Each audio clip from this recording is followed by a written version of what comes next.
Shenanigoons, welcome back from a hiatus that only lasted while you guys were sleeping in two separate taverns in the middle of the woods. Yep. City of Hundlestone.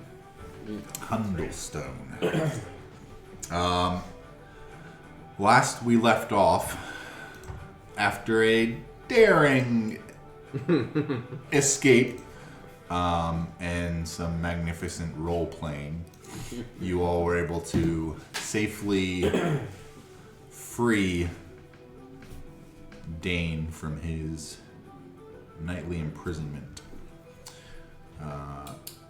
in the town of Luskin. Y'all headed out pretty dang quick on up the road to Huddleston. Y'all split. They went to two separate taverns. Dane went, didn't even enter the city walls, went into the woods, and is spending the night in the cold at the moment. Half of you are in, let's see, Jackson and Kirk are in the Sunflower Tavern, a little north of the town center, and Mert and Matthias are in Spooky's Rest, a very quaint, seedy location of a tavern just inside the town center. Y'all get some rooms, fend off the rats from the night, or females. I believe you went to bed with a female dwarf. And y'all wake up in your respective locations after completing a long rest. So, Shenanigoons. In the cold, wintry north, city of Hundlestone. The day is yours. What do you want to do? What are y'all doing? I'm going to wait for Jackson in the main part of the tavern, waking up with a nice, morning ale and some food. Okay. As you crawl out of bed, maneuver your way from out underneath of an arm outstretched over top of you. You make your way silently down to the restaurant, little inn of the tavern, right? The barkeep grants you what you wish. Thanks you for the night's performance the night before, and says that the breakfast is on him with a nice little ale. Just some bacon, like a chunk of bread. Yeah. I'm gonna just come down the stairs and see him eating, and just pull up alongside and cool. Have a little breakfast too. Yeah, you see him sitting at a table by himself. There's really not there's a couple patrons still in their early morning throes of the tavern, getting their breakfast and getting their continued ale consumption. It's a really quiet tavern. There's a little bit of the piano in the back is there's an occasional little twiddle of music coming from it. Now you might think that there would have been a little bit of residual magic from the night before. So it's pretty quiet. So I think we should talk about the rest, like what we're doing here today. And I'm assuming we're resupplying. That was one of the things we needed to come in here for. So what do you think? After breakfast, just go and take a look around town? Yeah, I mean, we need to get that door from the woods there some more clothes. And, I could use a couple of things myself. That's right, I forgot that we were splitting our money. And you did agree. I did. Damn it. That's basically fuck. I was feeling generous then. While you guys are discussing having a little bit of breakfast, the other two of you. I'm going to just roll out of bed. Which isn't hard because it's basically hay on the floor. There's no bed frame. There's like a blanket on top of the hay. There's an okay pillow, but it's filled with like down, but it's all the pokey bits are still there. Oh, my ass! Yeah. It was still comfortable enough. You slept in worse. Yeah, honestly, yes. Okay, I'm gonna pull all the hay out of my dreadlocks, and then, Didn't you go bald? Didn't you go bald? but my hair's It's growing starting to back. grow- It's growing back. Yeah. But, yeah, I'm gonna pull all the hay out of my hair, and I'm gonna go to the main lobby and try and, find Mert. Okay. Mert, where are you? Did you look up while you were in the room? I was just kind of looking around to the side, but eventually I probably would have. Because if there is a beam across the room, then the bird probably was up there instead of on the hay. Mm. Yeah, let's say there was a beam. You look up and you see Mert. Oh, hey, Mert.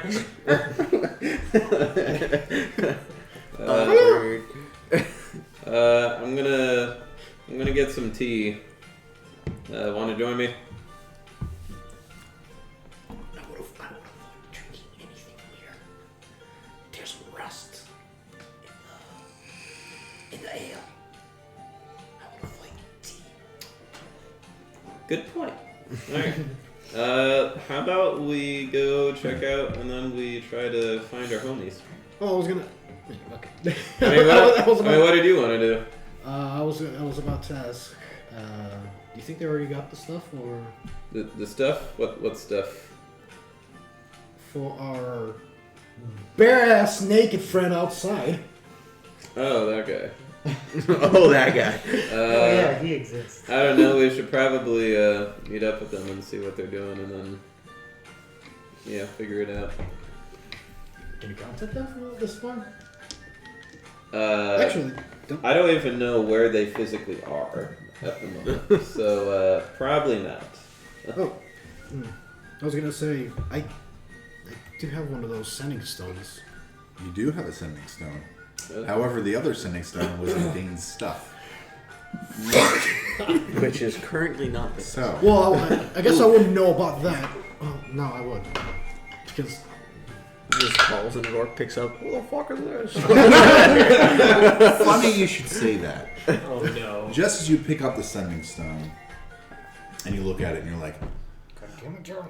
Dane has it. Oh, Dane doesn't have it. Shit. You get a warm sensation in your hand, and the stone begins to vibrate slightly. And the eyes... I'll give you one, since you said I know how they look. Okay. Wow, shut down, don't give me your stone. Okay. Or something. I don't need your shit. Yeah, I don't think so. I've got the Oh. soul. Yep.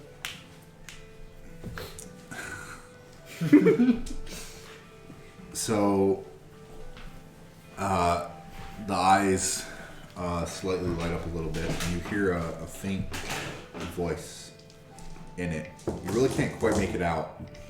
You probably have to put it closer to your ear. Okay, Put it closer to your ear, and it says, To whoever the recipient is of this other sending stone,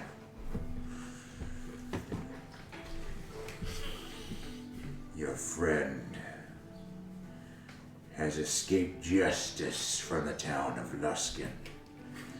Whoever you are, I will find you, and I will kill you. Okay, Liam. that's all you hear. would you like to respond? Tell us where you are. Would you like to respond? I really want to make so many jokes. I really want to make so many jokes. What are you gonna do? What are you doing up there? I'm assuming he's still on the beam. Come on. I really want to make so many jokes. But Then make some jokes. I mean, this is whatever situation you want to have it. If you want to have it a serious situation where these guys who are going to kill him are trying to find you, or if you want to have it a joke situation where fuck around and find out, go for it. Hey, Whichever way you want to play it. You play it however you want to play it. All actions have consequences. I really want to reply with no. So you reply. Sir, this is a wyvern's book. Is what? This is a wyvern's books. You have the wrong saying stone. Yeah, new number. Who dis? You have the wrong sending stone. Roll a persuasion check. You better roll high on that. 7. It looked like an 18. Oof. Okay. Got it. You say that back. You don't hear anything. Because I think it has... One question about the saying stones. Like, it has one charge, but it's like one charge send. Your character does not.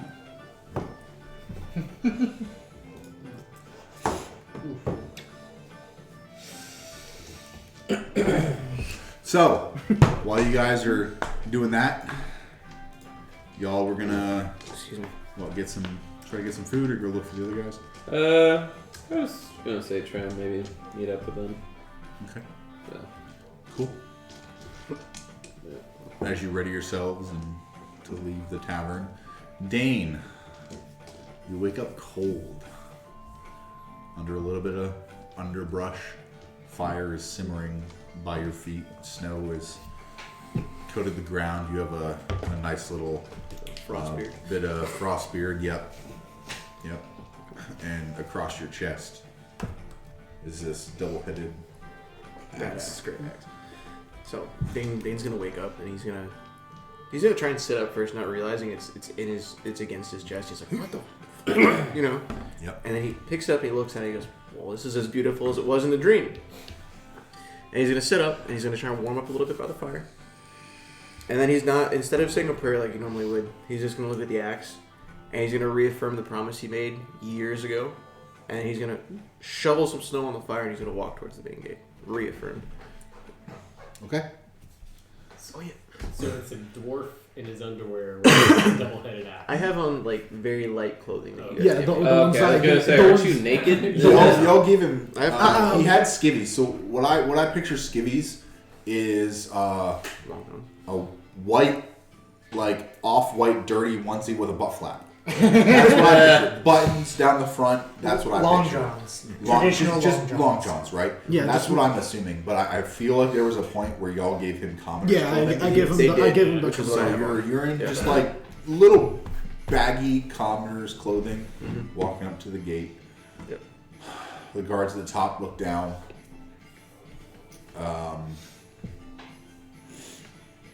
And they open the doors for you. And they're just a small little dwarf. Walking. Just, yeah, my door. And I'm They going can hear the melody coming. Yeah, okay. So Dane's gonna walk through the center of town. He's gonna kind of look around the area around him, and he's gonna try to think how these four would, and say, okay, well, they didn't come out last night, so they probably stayed at one of the inns. I don't know which inn, but I guarantee if I ask if anybody tried to get hit on by a halfling-esque individual recently or a kender, they would tell me. So I'm gonna try to find the nearest tavern and ask to see if somebody's seen a kender recently. Actually, roll me perception, please. 11 plus what? Perception. 14. My passive is 13. Okay. You see a couple inns. You see to your right Spooky's Rest. You see further in front of you the Sunflower Tavern. You see to the left, just slightly a handful of steps further in the town center, to be the Longhouse. No, the Hundle House, like general store. There's like pickaxes and snowshoes hanging by the window. Jackson, as you and Kirk exit the building, you notice this dwarf walking to the center of town that resembles Dane, and you also spy coming off from your left this way. Mert and Matthias exiting their tavern. Y'all timed it fairly decently. Yeah. So you're all kind of converging in the center of this little town. So you notice everyone. Everyone else begins to notice each other, and y'all are together. So Have at it. What's up, guys? Yeah. Where did you guys sleep? In a very uncomfy tavern that had rust in their drinks. That's So, Sounds like we got the good end of the deal that Yeah. night. bad. I mean, he slept on hay. I just slept on a beam. You know, yeah, it's quite. the closest thing to a tree. Yeah. I slept in. But how was y'all's night? Great. Yeah. Pretty good time. Well, a gentleman doesn't kiss and tell. Okay. But if he did, Well, if he were to, it'd be in song form. Yeah. Well, thank you. Yep. We need to make you a playlist that you can. Actually, all of you notice Dane has A new toy. a new utility item that he is either dragging behind him or he just have it slung over his shoulder. There's no place for it to actually stick back there yet, so it's just kind of, I guess, resting over your shoulder. So, for the love of all that's good, Dane, please tell me you didn't get that from an orc. That you didn't steal it from some guy that's now going to be after all of us. Dave's just gonna look at you. He's gonna chuckle a little bit.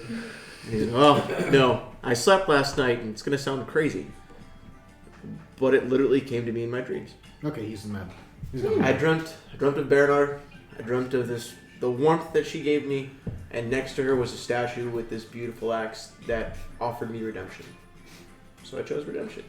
And then saying that, Dane's gonna look at you and say, I apologize for my actions in Luskin. I feel ashamed that I couldn't live up to the oath I made when I was younger, when my brother was slain. But this axe means I can live up to that. So I'll never let any of you come to harm ever again. And in the future, I'll be much more careful with how I try to uphold my oath. And with that, he just kind of leans forward and holds the axe out so you guys can see it. And you see this glistening, almost Damascus red axe, double-headed battle axe. And in the center of it's like a rose, almost in the center where the head splits. And you can tell that it's incredibly razor sharp, and it's almost not of this world. But you guys can't really tell what's so different about it. You can just tell it looks a little deadly. Interesting. Funny you mentioned those guys. He just chose the sending some. They got your son, and they're sending death threats. Wait, what? Hold on. Well, they're just sending. They're just sending threats. Sorry, come again? Come again? They're just sending threats to come back. He holds up the sending stone and shows it to you guys. What did you tell them?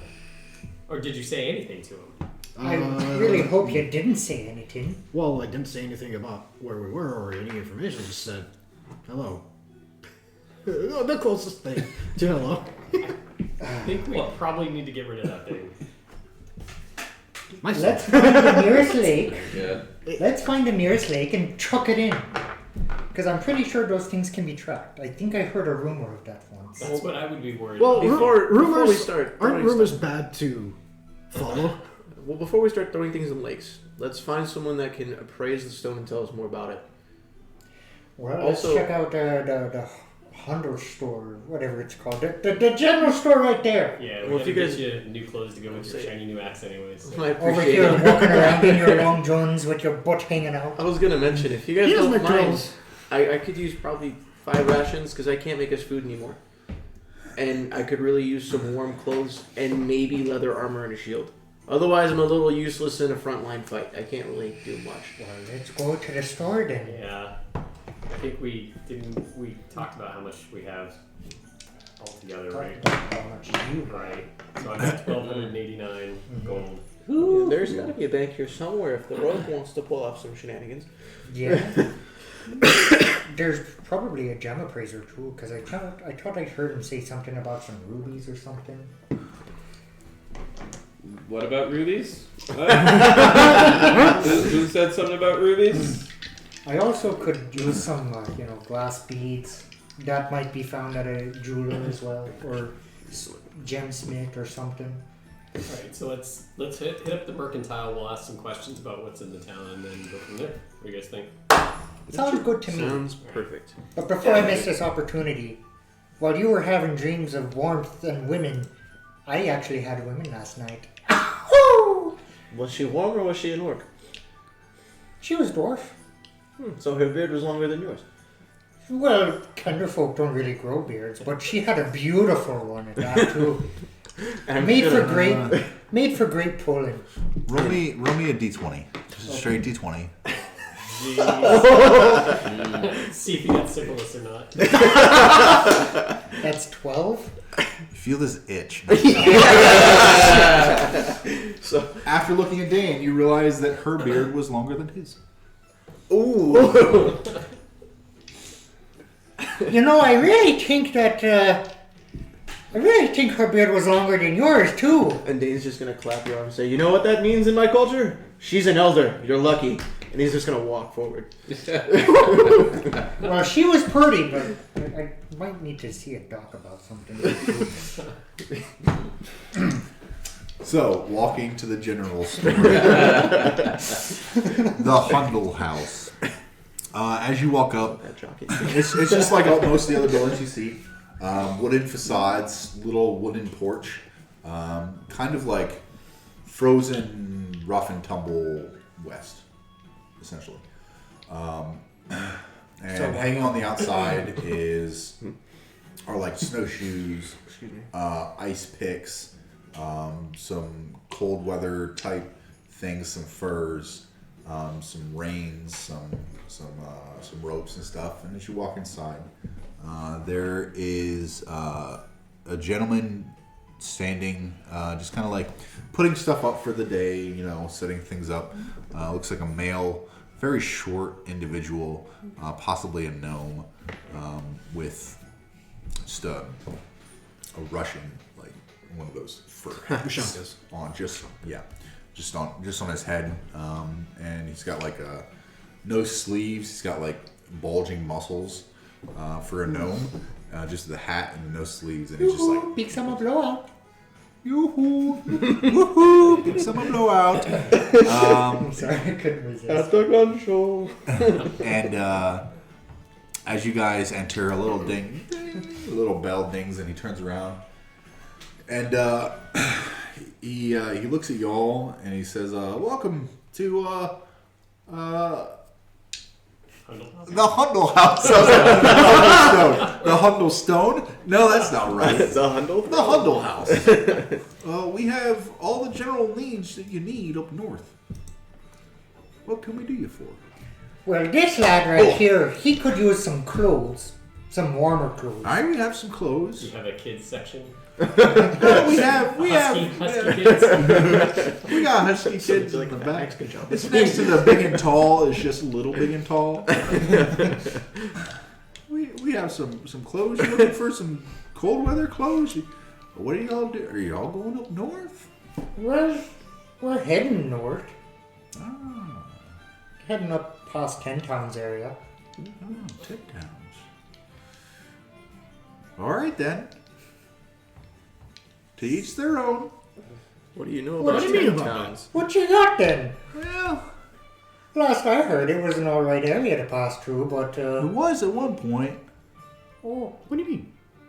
Well, I'm Something's sure changed you it. heard of the darkness and everything else that's going on around there, right? well, I thought it was just a bad winter. Well, just the night happens. There's a night and there's a day. Yeah, but there's more night than day now up there. Do you know why? That is a trickery thing. Oh yeah. No, I'm saying Where are y'all heading in? Where y'all heading in 10 Towns? Where what? You heading in 10 Towns? You going through Bryn Shander way? Well, we gotta go through Bryn Shander, yeah. Yeah. And then afterwards, we gotta. I think our next stop after that is East Haven. Ah, East Haven. All right, that's out by. I haven't been up there in a while, but yeah, you got to be careful up there. But Bryn Shander, I would. It's one of the. It's like the welcoming place of the North. However, I've heard it's not too welcoming anymore with the sacrifices and whatnot. I don't know. That's just word of mouth. You know, rumors and stuff happening.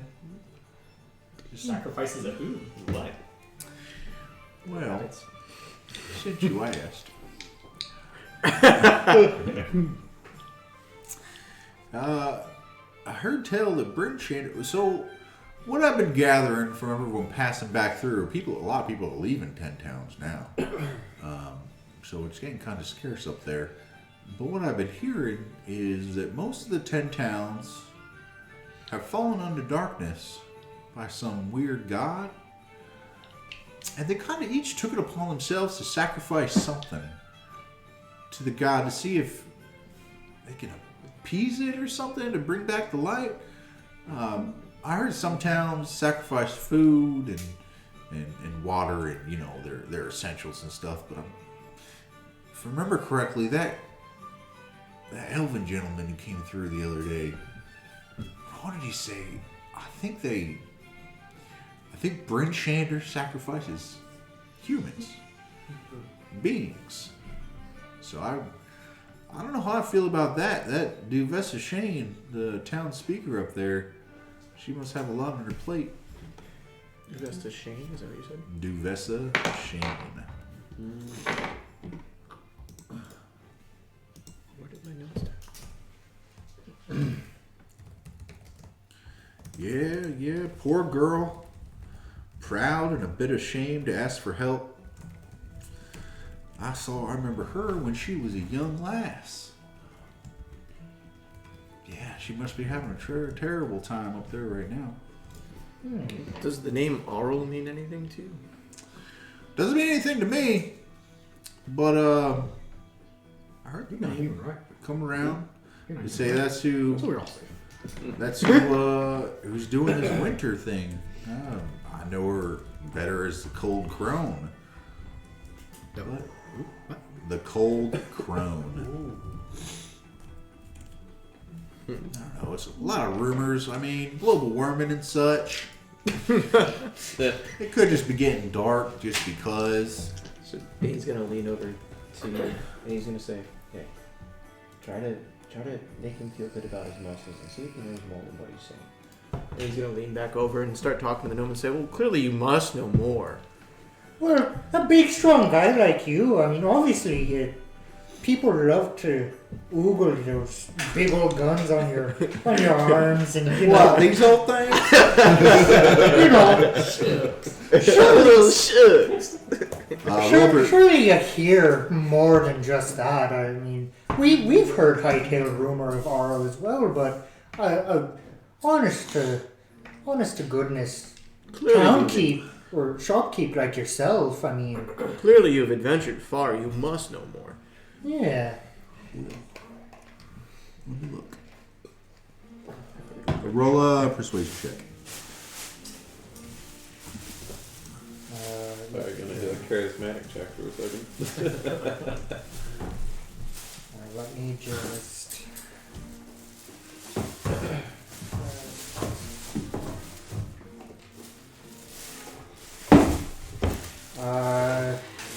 30-20. Okay.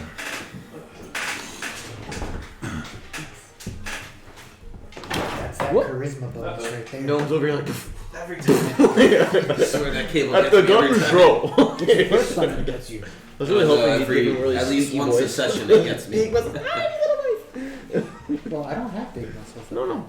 Oh, him. The gnome. You know what I mean? Is he a gnome? Yeah, he said it was a super strong gnome. Oh.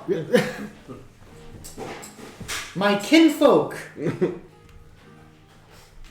Well, you know. What were we Right. asking about?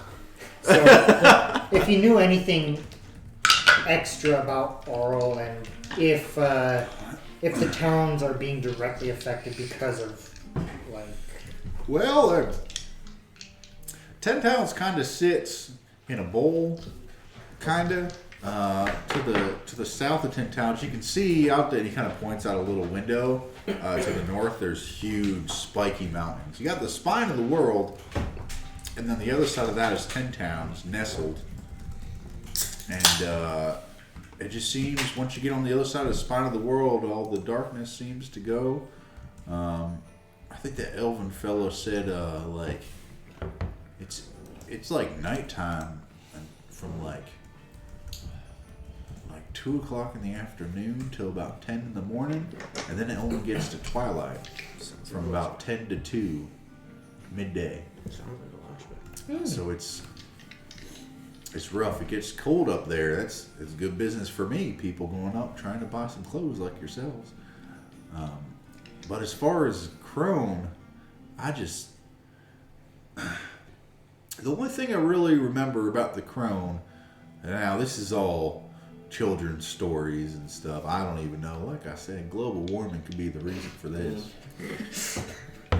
Yeah, same with, you go to the edge of the world, you fall off the edge. But neither here nor there. Earth is flat. But sure is, Sonny. Still. What I remember, she would, when it would be winter time, she would get on her giant rock. You know, the big bird fellas. She would get on her giant rock. I'm small. She would fly across the sky. And on good nights, you could see the auroras. You ever seen the auroras? I guess I've seen one in the kitchen. Aurora, Illinois. I've heard song of the auroras. Some people call it Aurora Borealis. Yeah. And they're lights in the Simpsons? northern parts, right?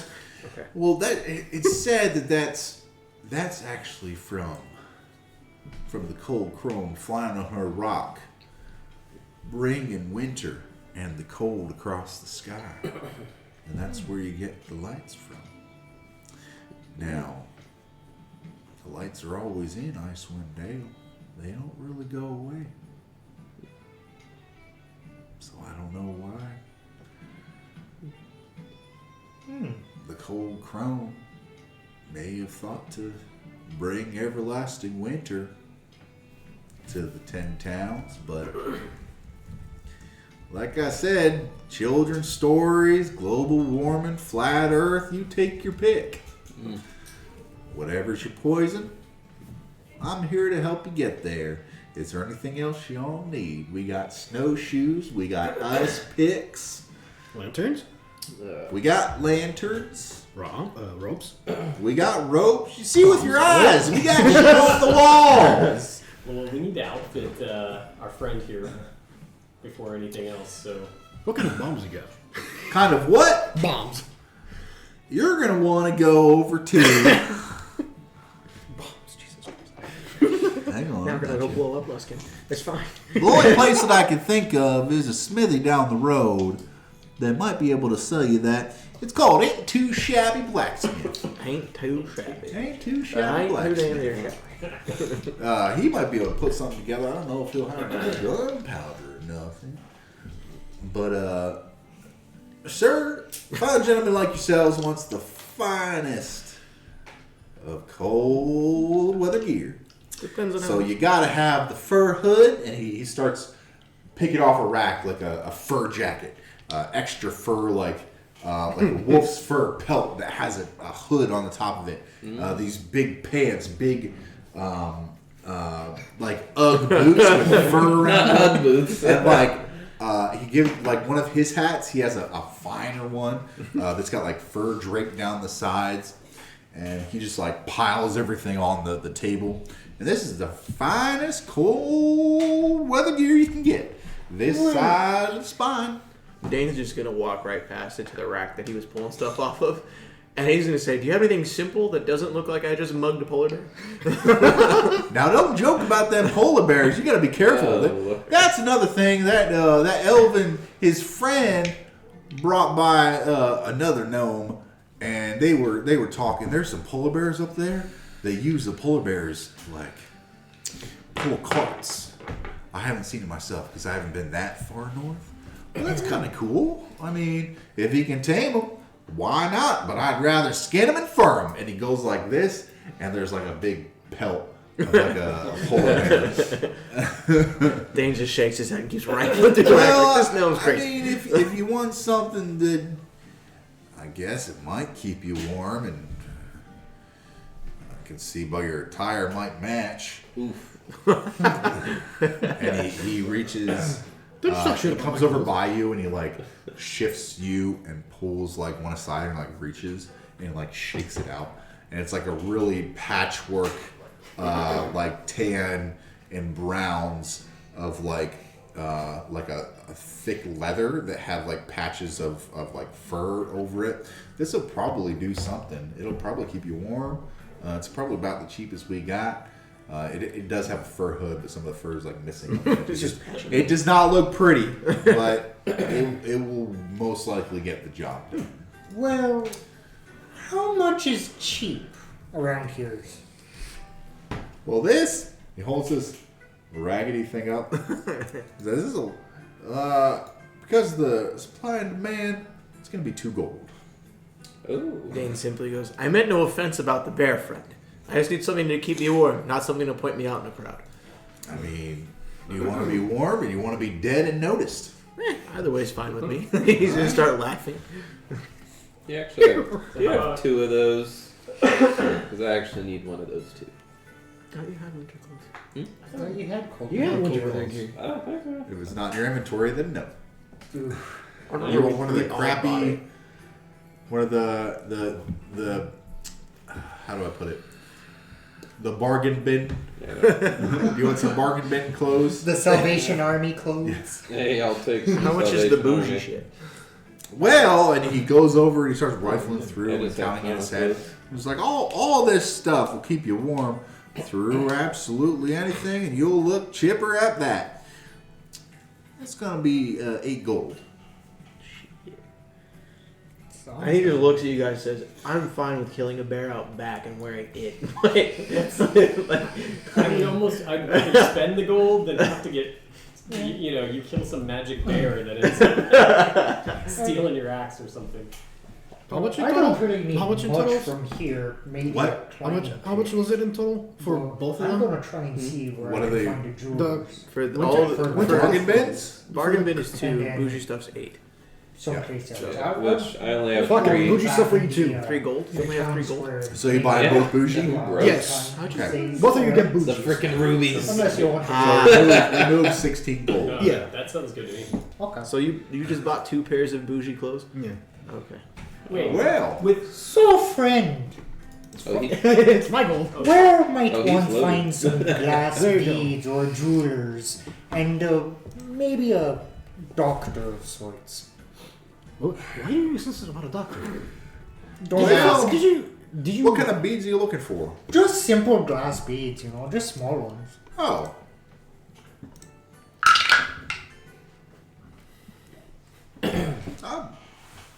Like little small ones you put on like accoutrement, like necklace, like Well, stuff. I'd be using them for a spell, but yeah. You also get the. I'll probably have something in the back. Give me a second. Okay. And he waddles back to the back. he's gonna And ask he which starts one it digging through is. something. Closing. So he's back there. What are y'all doing while he's looking Okay, for stuff? so you guys, I thought we're here to like outfit for the trip, right? Yeah, these two are getting. I was getting cold weather gear. Okay. Not good for them. He's getting cold weather, he's getting cold And you bought weather. a tuxedo? No, I bought it for both of them. Oh, He, you bought he got the nice stuff for us. You got the really Okay. nice- But now that you I was mention it, like- there is a furry tuxedo that would probably Ain't no fit. I might be interested What in color that. is the tuxedo? Which, There's one in purple. There's one in orange that shifts from purple. yellow So orange to green. Orange to yellow to green. No, it does not work. Insane, okay? Does not work. There is also a black one. Straight up black. Is there not a white one? No, there's no. How about just that purple? Are you trying to blend him with the cold snow? weather tuxedo? Well, that's special there. That's gonna be 15 gold. I'm not gonna buy that for you. Rummages through his coin purse. The bag of holding comes out of nowhere. What cold weather gear did you have? I just had surely standard cold weather. It's You just clothing, you cold offer weather. discounts for You go- kinfolk. I mean, cold weather? I practically come from Golden. Yeah, if you just go manage inventory and then type in cold, it'll pop up. Okay. Yeah. Well, he sure comes if back there's a out special because one. you're like speaking to him as he's rummaging in the back. Mm-hmm. He comes back out with a handful of like 5 little glass beads. And he says, well, I normally use these for some other stuff. But I can probably afford. And he like starts to pull them off of a rope. Do they appear clean? They look clean, yeah. No, Look clean. Just a little handful of beads. That's not where my mind was. All of a sudden, Jackson Oh, goes hell with the story. no. What did you do See with some, that like, dwarf? whips and like fur in the back. Well, what do you think all the ropes for? And he says these 5 glass The beads. wizard's just gonna walk out. I mean, a silver for all the 5. I mean, they're not really that on their own. They're really not that expensive. I guess they're valuable in certain components and stuff. So, yeah, a silver for these. I mean, knowing that you're going to use them for something important, I would normally hike it up. But for kinfolk, the silver for these, and then the 15 for the tux will probably do it. Oh, pretty little bunny tail there. Why do you need a tuxedo? It's purple! It's fucking polar bear fur dyed purple! Things just It's gonna make me look fantastic! Things just gonna walk up. He's gonna bear hug the Kender and say, "You're done with the tux." No! So looking at the tux a little I further, don't want that close. it looks like a thick, like corduroy tux, right? However, the cuffs everywhere and the lapels are all like fur lined with a complementary mix between white, black, and brown fur, kind of like a foxtail, or like an Arctic fox, Yeah. But everything else is purple, and on the leg cuffs are fur, the sleeves, the lapel. It's a little gaudy, but it's really gaudy. Those bits will keep you warm. Those bits.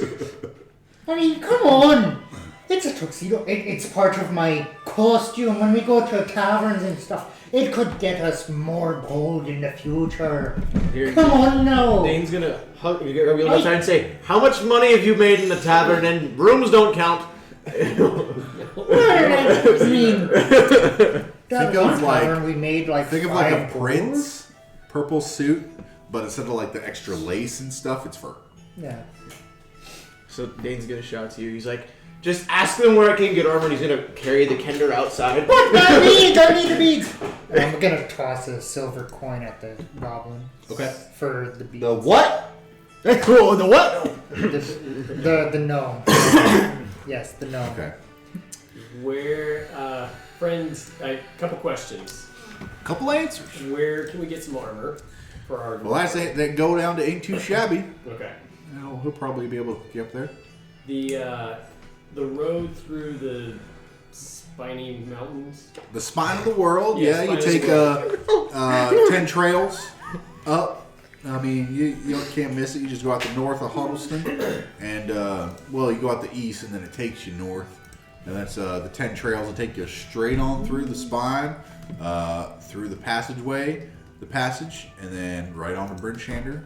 And we're kind of like the last stop before the north. That's why I got all this stuff.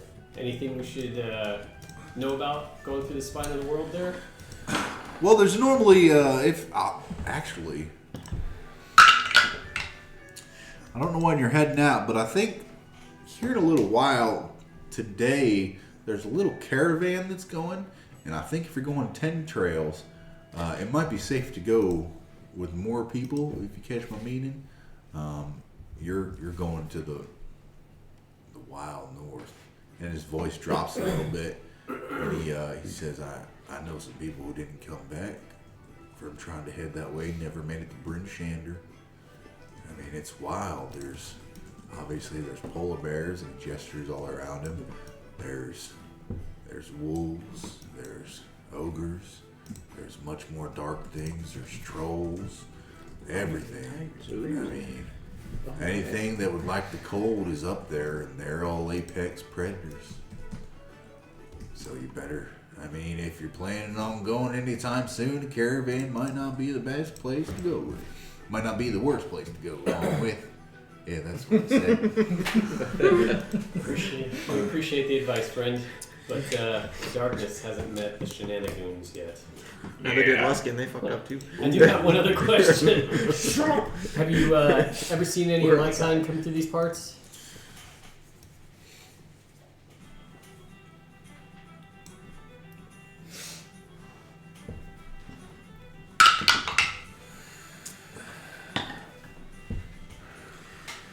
He kind of leans in a little bit, and he says, I'm about to tell you, you don't tell nobody else. Not many people are meant to see what people take places. When you're meant to take something, and people are taking things places, not right of a gentleman to ask, even if it's not great. You try to stay alive, you know, catch what I'm saying? I've seen a couple of your kind. They weren't walking around like you, though. Thanks, friend. Be safe. Travel well. And by all means, come back to the Hundle House if you get cold and you want some gear. I'll take that purple tuxedo too. Just, Do you want it to your size? We can cut it down. No, just for my kinder friend. All right. 15 gold. And that's a deal. Yeah. 15 gold. And that'll be a deal. I'm looking at this as an investment, so. What you got? You invested in my dice rolls. What lighting gear do I see? What? Lighting gear. Lighting? Lighting. Oh, light. There's some torches. There's some lanterns. There's some bullseye lanterns. Tinder boxes. Pretty much anything you would want for lighting. Do you not have a lantern? Torches are what I was thinking of lantern because no. Yeah, I have a lantern, but yeah, just letting you know. And I have 50 feet of rope too. Oh. So, I'm gonna squirm out of Dane's grasp and scurry back in. Well, when we were outside, I'll let you go anyway. Now, before y'all leave, are y'all going to be traveling on foot through the snow? I mean, we got nice snowshoes if you want them. It might be a good investment, appearing up from behind you. And eyeing the tuxedo as he's like folding it up. You're carrying it. And I'm gonna stuff it in my backpack. Okay. Sweet. Dane looks at us and says, we might need it unless we're riding in a wagon or there's something pulling us along. We're going to probably need it. And then he says, does anybody have an extra backpack too? Extra backpack? I do not. Well, we sell bags. Didn't I give you a backpack? No. I had a backpack. Find it. Where is my backpack? You guys. Oh, I have You one. guys should each have a backpack, but if you give me it, you won't have one. No, I just failed to see it because I mean, Yeah, he's got backpacks in there. I mean, I could give you my backpack because I do have a bag of holding. If you're okay with it, I'm okay with it. I mean, let me just move all my stuff. Did you want any lanterns or anything? Yeah, let me just move all my stuff.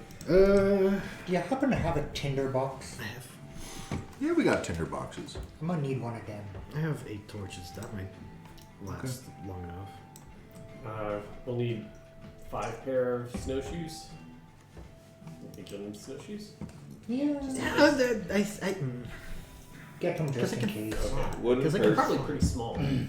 If the weather's like he's describing, the wind might be too much for him to fly in. Yeah. It's just a Y-shaped shoe. Yeah.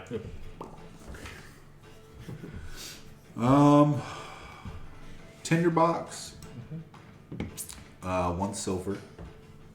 Okay. I can buy the tinder box. Okay. The Tinker Box. I said Tinder. Just messing with Tinder box. the Kinder Box. The Tinder box, you know, like that fucking sending stone app that you can get where you swipes. You did not just turn it into a Tinder app.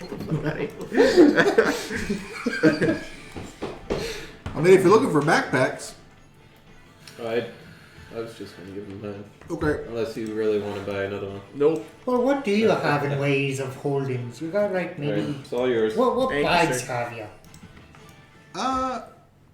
We got backpacks and we got sacks. That's about it. Nothing special in the back, maybe. I mean, they're all special, handmade with care.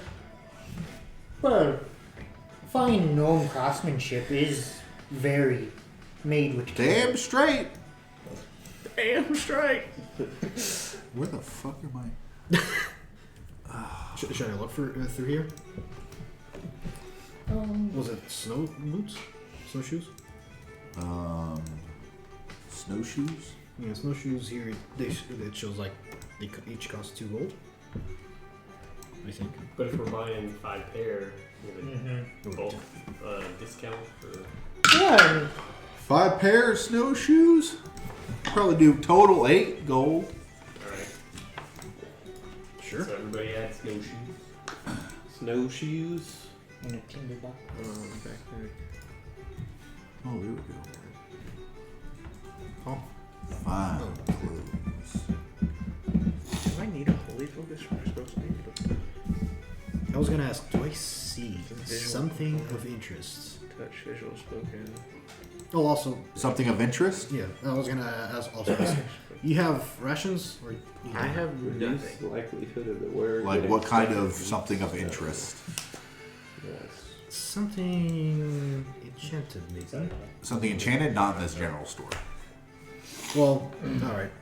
Slow. 10 rations for No, it's fine. So, the no longer butt naked dwarf. 5 gold. The snow cloud fall. Oh, Where is no. where is this- I was gonna say. 10 rations is 1 gold. 10 rations? Is Yep, one gold? 1 gold. All right. 10 rations. Is my axe already attuned? Yeah, if you'd like to attune to it, we'll say that you attuned to it when you were sleeping. Fantastic. There you go. You happen to got an You got 10 axe rations. carrier for this fine dwarven fella here. The dwarf's gonna push you off and say, "We'll wait till we get to the armorer." He's gonna push you off. go to Not Too Shabby. They'll be able to hook you up for that kind of stuff. I don't want to take his business about making you a leather strap. Well, He can size you up real quick and just make Okay. one. Or he might have some for you, depending on your size. Well, Well, the prince is just gonna walk away. Okay. head over to the armory. before we I'm head out. following you guys. Just Alright. but before we head out, I appreciate the glass beads, but was there actually a jeweler in the town? Anal beads. I am also curious about this. You know, we did have a mine that we used to mine from, but we kind of stopped when the Lord's Alliance came and started honing their militia here, so we kind of went to that. And ironwork is more of a forte here now. So unfortunately, the jewelers left. I'm pretty sure there might be one in Bryn Shander. But Hundlestone doesn't quite have a jeweler at the minute. All right then. Well, we best be on our way. We got many places to be, many places to see, and Be safe, be careful, and if you come back, buy more shit. Thanks, friend. Okay. Alright. So, So, not too shabby. yeah, not too shabby. Ain't too shabby. Ain't too shabby. ain't too shabby. Yeah. All right, so you head outside, and you start to make your way towards the eastern gate, or the western gate. The western gate, further into town. Just near the western gate is a little smithy. It has a little sign over top that says "Ain't too shabby." And outside you can see a dwarven fella ting, ting, ting, banging away at some stuff. Let me pull where. There you are. Where are you? Ain't too shabby. Oh, he's not a dwarf. He's another gnome. Gnome. A gnome is making some stuff. I'm so glad somebody got that reference.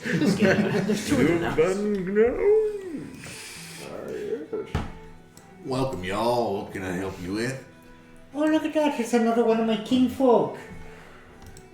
Oh, hey there. I'm Shabby Dan. This is Ain't Too Shabby. I'm Blacksmith. Okay, you looking for some gear? Looking to outfit our dwarf friend here. Okay. What are you looking for? Can you use a bucket as a helmet? Man, it cost you, but for each their own. My character say, ignore the Birdman over there, sir. They say, all I need really is a shield and maybe some leather armor if it's inexpensive compared to chain. Well,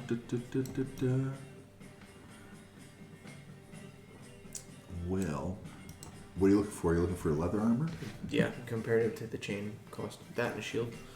Leather here will cost you about 20 gold. Leather armor. And then chain mail will cost you 55. It's cheap. And then That's medium. What did you have before? chain shirt. I had Chain shirt is 55. Chain mail is 320. Okay. And he's gonna look at you guys and say, "Well, I can make it up to you later." I mean, I would rather outfit you properly than to just have you bare bones and then end up you getting killed or something. Regular shield will cost you 10 gold. Let's go with the chain. Which chain? How much do you earn? None yet. Lies. I'm gonna. I still have 3 whole gold. How much you got, Birdie? We're all in Do this not touch together. me unless birds. you want to have a bird view. Together. Unhand me, Bard, before I give you the bird's eye view of the place. Bird's eye view. Oh my goodness. Jeez. Mert, so I'm just curious because since we are all in this Together. together, Together. And the stars will believe I hate it. all of if you you right don't, now. please tell me so they'll stop. No, I'm not gonna tell the Bard because Okay. I don't trust him with knowing. Come here, come here. Wait, huh? What? You can stage whisper. It's all. Oh. Okay. Gotcha. Thanks. Okay. Just so I kind of know how much. We don't want to blow it all right, like right here, and then not have anything. Okay. Yeah, I think we need to. Which chain were you wanting to go with? Just the regular chain mail. Looks like Take a look 220. at me. Yeah. I mean, I'm okay with it. You guys are. 320 is chain mail. Yeah. A shield is 10. So 3. Is that? And then what else did you need? That's it. That's literally it. So 340. 340. Would you be willing to do? Wasn't it 320? Yeah, 320. 320 plus 10. If I was to 330? give you Yeah, the one club and dagger I have as well, would you be willing to take those and reduce the price? Well, that club is made of wood. And that dagger's a little dagger I have a bunch on the wall. I have no use for it. I make them in 2 seconds. But let's be My honest, all apologies. the wood here is frozen. Fresh wood you can use and mold easier. It doesn't look like fresh wood. It's already a club. I appreciate your attempt there, son. Fine. Surely you can do something for kinfolk. I mean, this is my... Is it for you? Well, not exactly, but it's my party. You know, we're heading north. We got to be outfitted with the best. I mean... Make a persuasion check. At disadvantage. I should get disadvantage. Oh, it doesn't matter. 8 plus 9. What was that? 15? 17. 17. You roll a natural 20. I stay in business because, and he points out, it ain't too shabby. Okay, 330 is gonna have to be what it is. that's fair enough. I don't know you from the next kind of kin. Unfortunately. You owe me a lot of gold by now. You owe me a lot of gold by now. Dane's gonna slap the axe and say, "I owe you how much, and when do you want to be paid?" So are you Damn. Fine, I'll cover the costs. Okay. Cool. Minus 330. You can add chain mail and 1 shield. Thank you, sir. Did you get your sheath? Or strap? I'm assuming the strap is part of the armor, correct? No. I was planning on it being part of the armor and not questioning it, but someone had to ask the question. So how much would the Well, I strap... would have remembered when you were like, "Where's your battle axe?" By the way, it's really not on your back. Oh, so how much is that? Just the leather strap?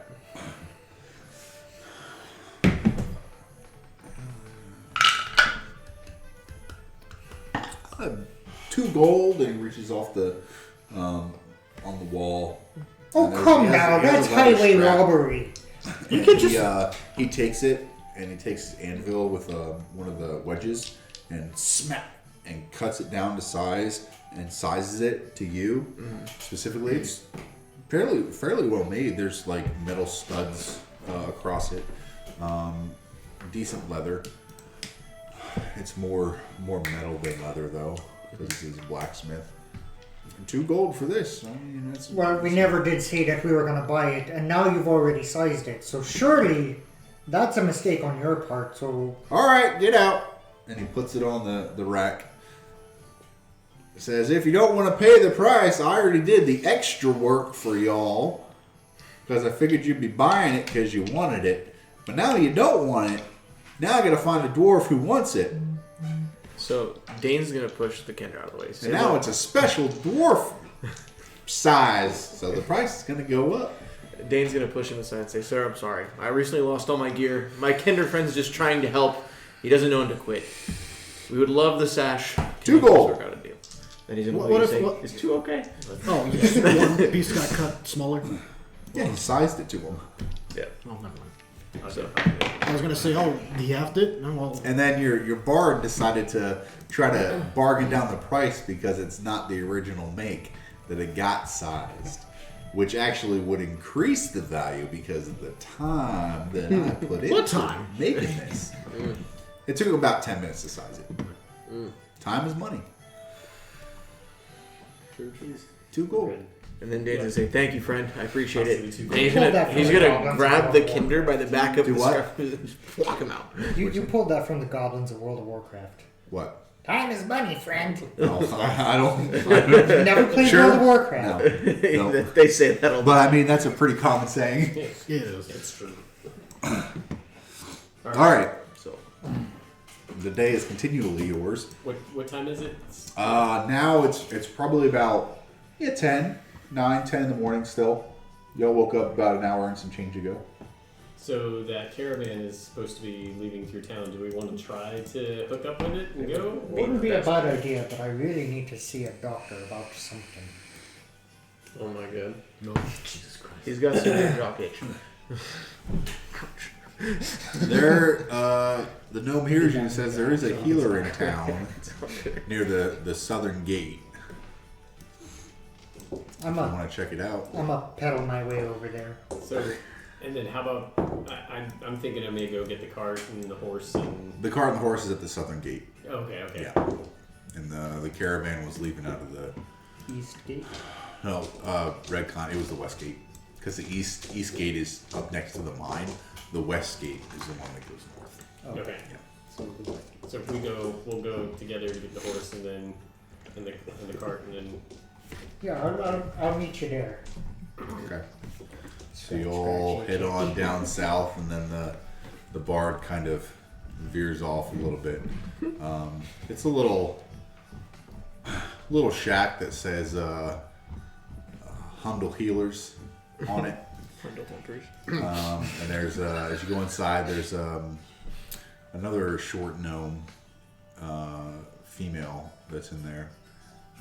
She's got like glasses down to the tip of her nose, like graying hair pulled back, and like a blue smock on.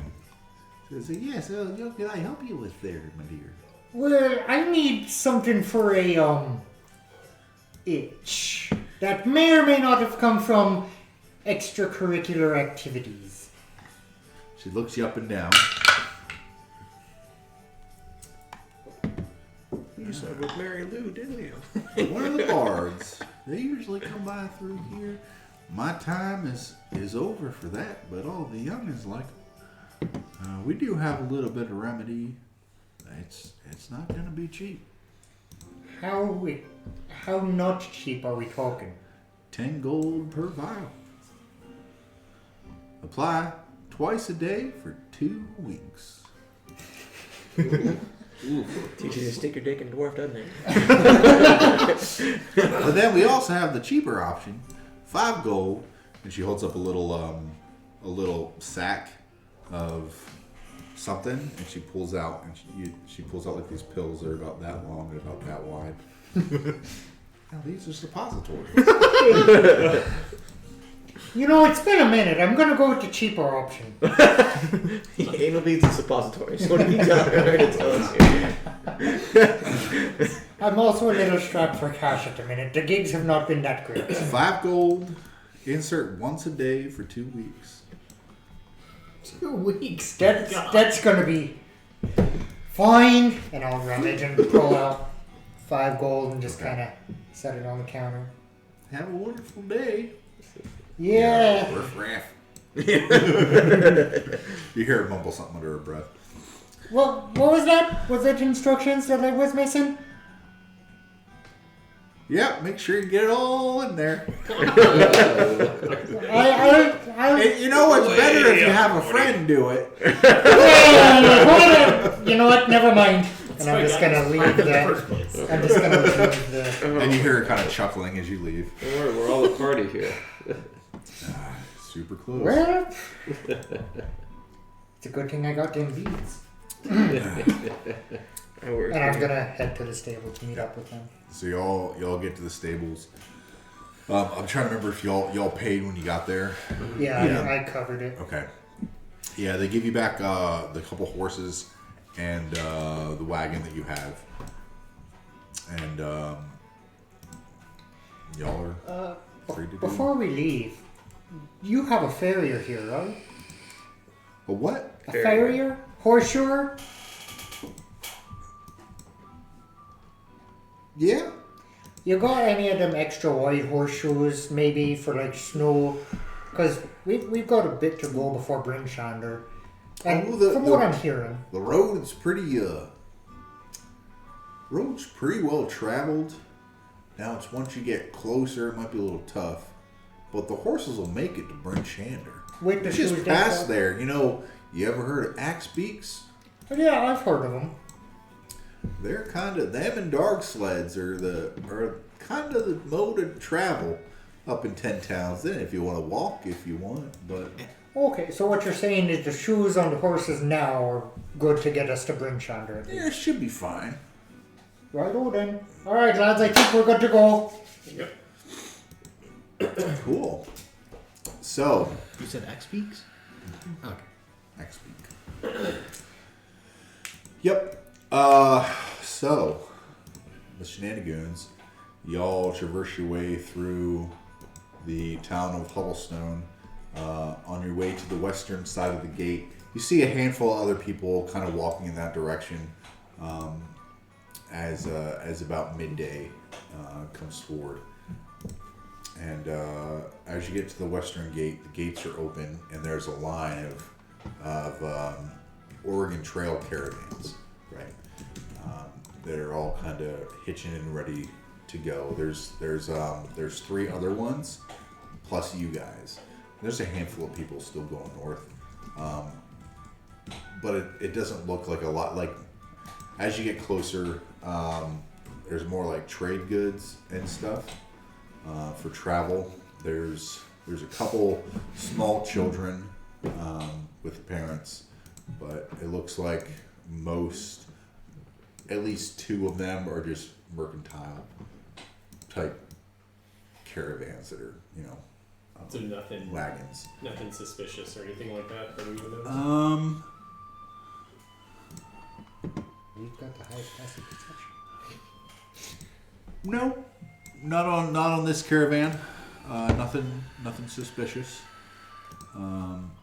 From your passive perception that you're, which is pretty fucking high. Yeah. Okay. I mean, not all their goods are uncovered, but just looking at how everyone's kind of chit-chatting and gathering, and nothing seems too nefarious.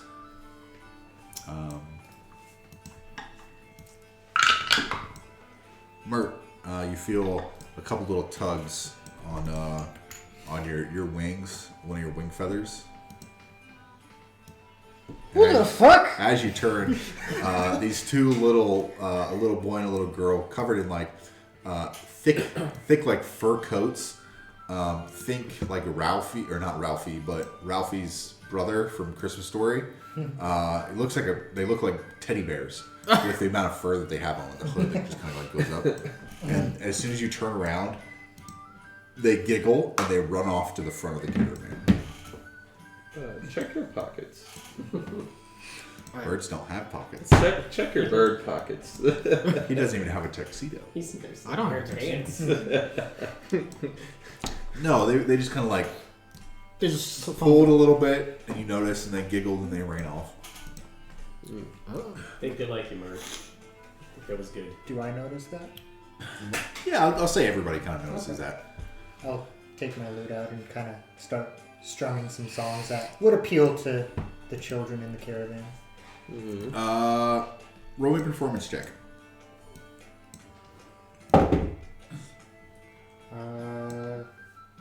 19. Once you start playing, everyone's still kind of getting themselves around, gearing up the caravans, tightening in the horses and everything, and starting to settle up. Everyone just occasionally looks back at you. Some of the couple parents smile. Some of the not the vendors, merchants.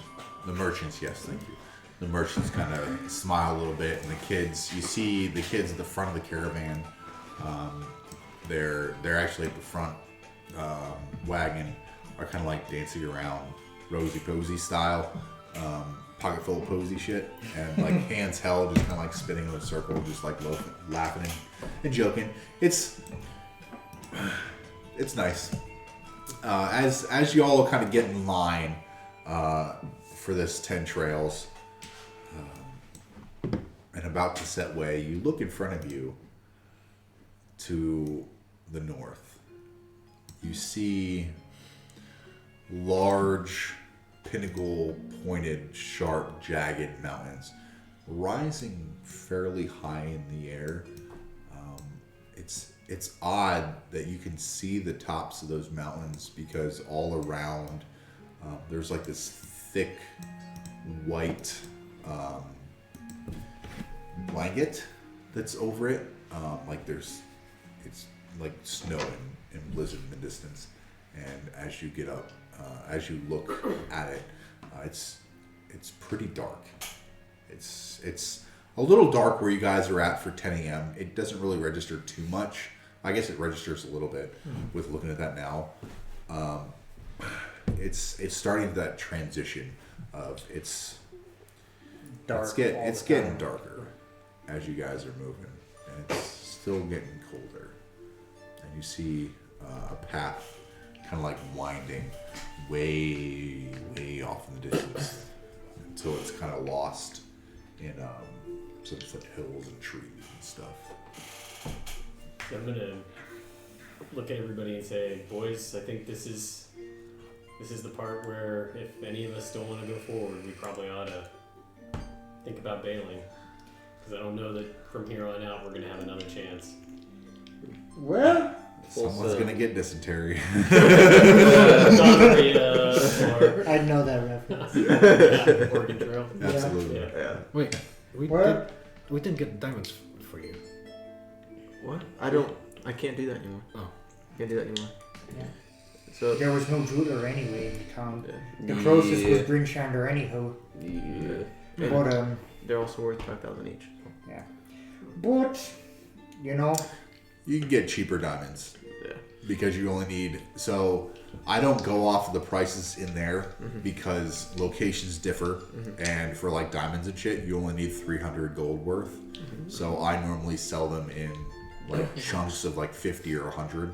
Yeah. Makes it easier, or 500, and then you get it split down or something. But yeah, I don't go off that.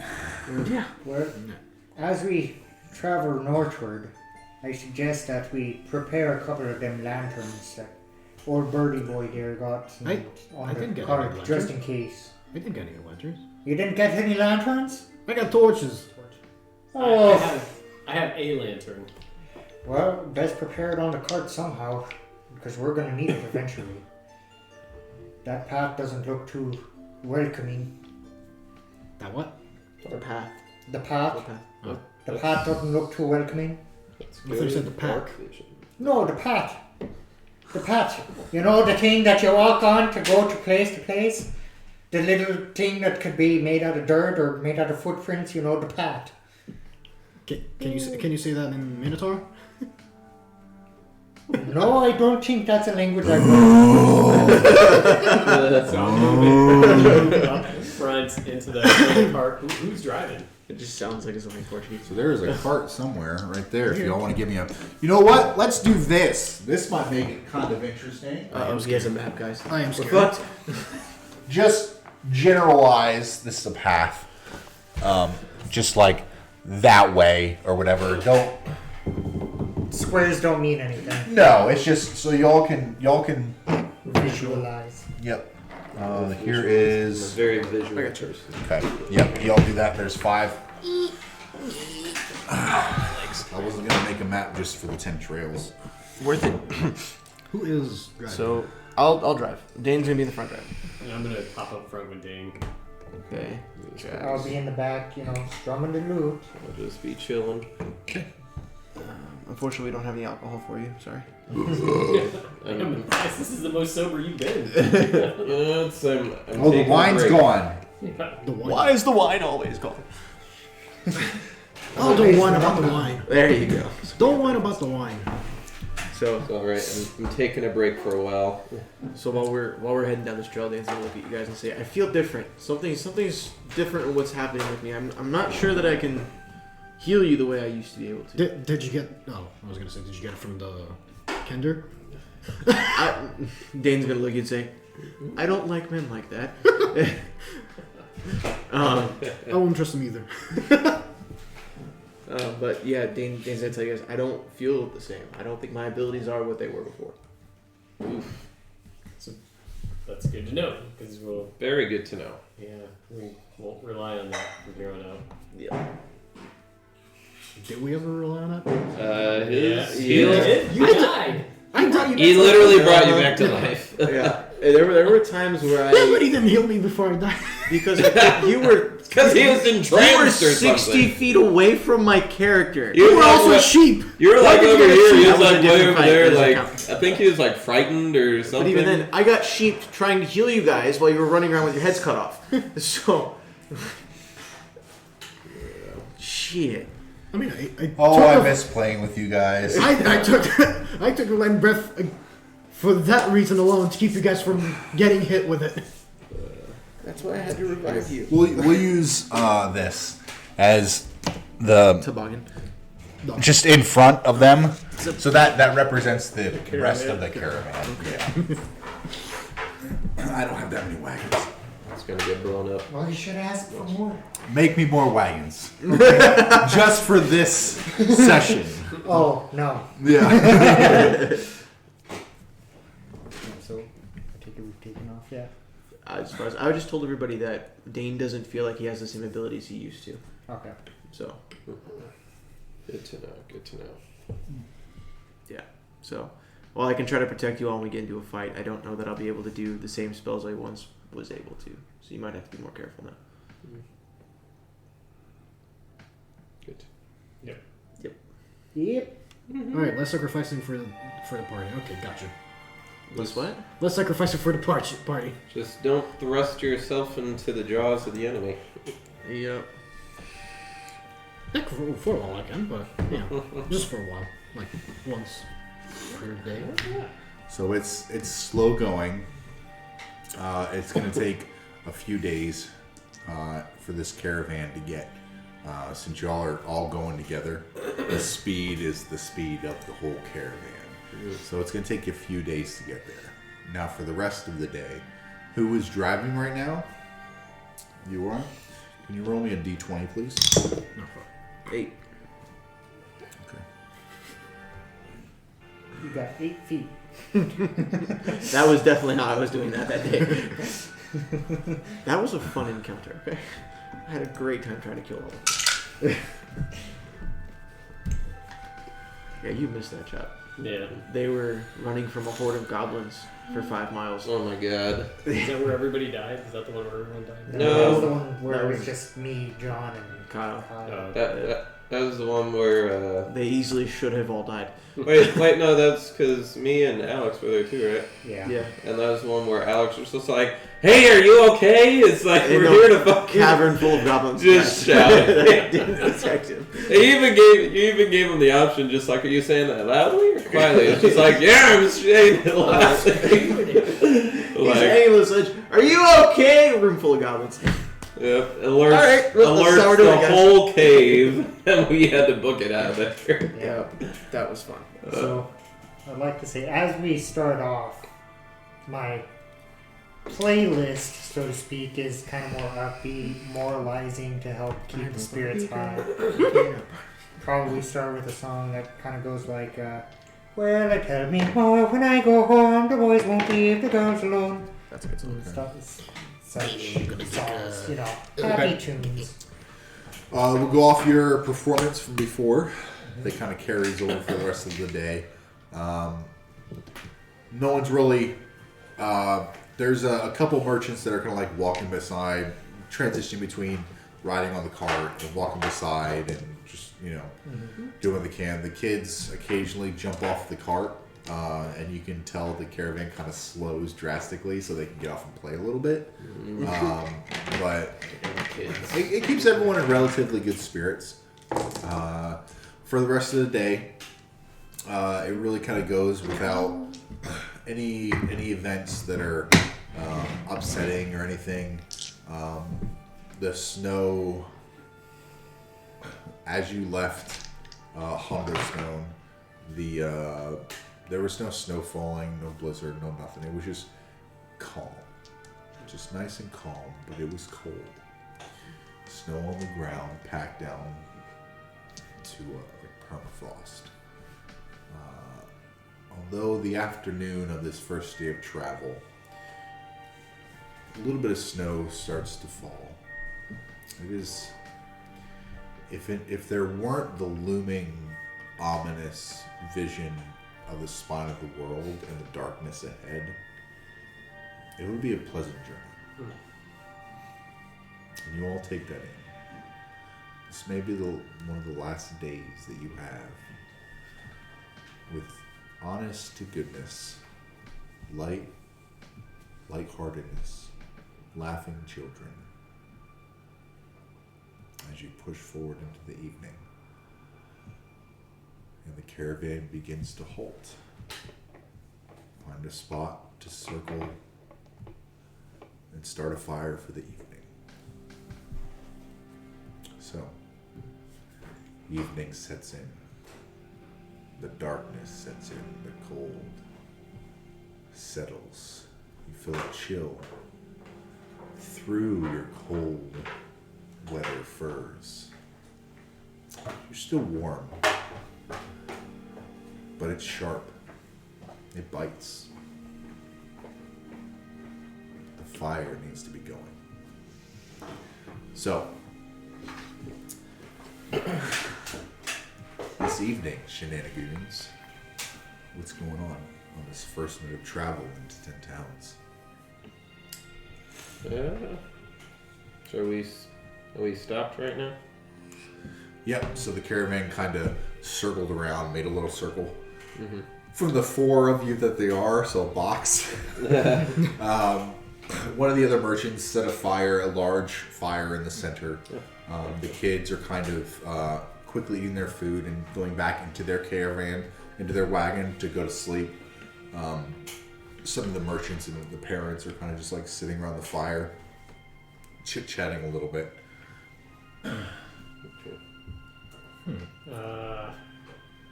Well, Kurt, those beads that you got? You want to share? I do not. He might need some cream after that. Any way to keep warm in the winter, right? I'm sure. Something about I'm suppository. curious.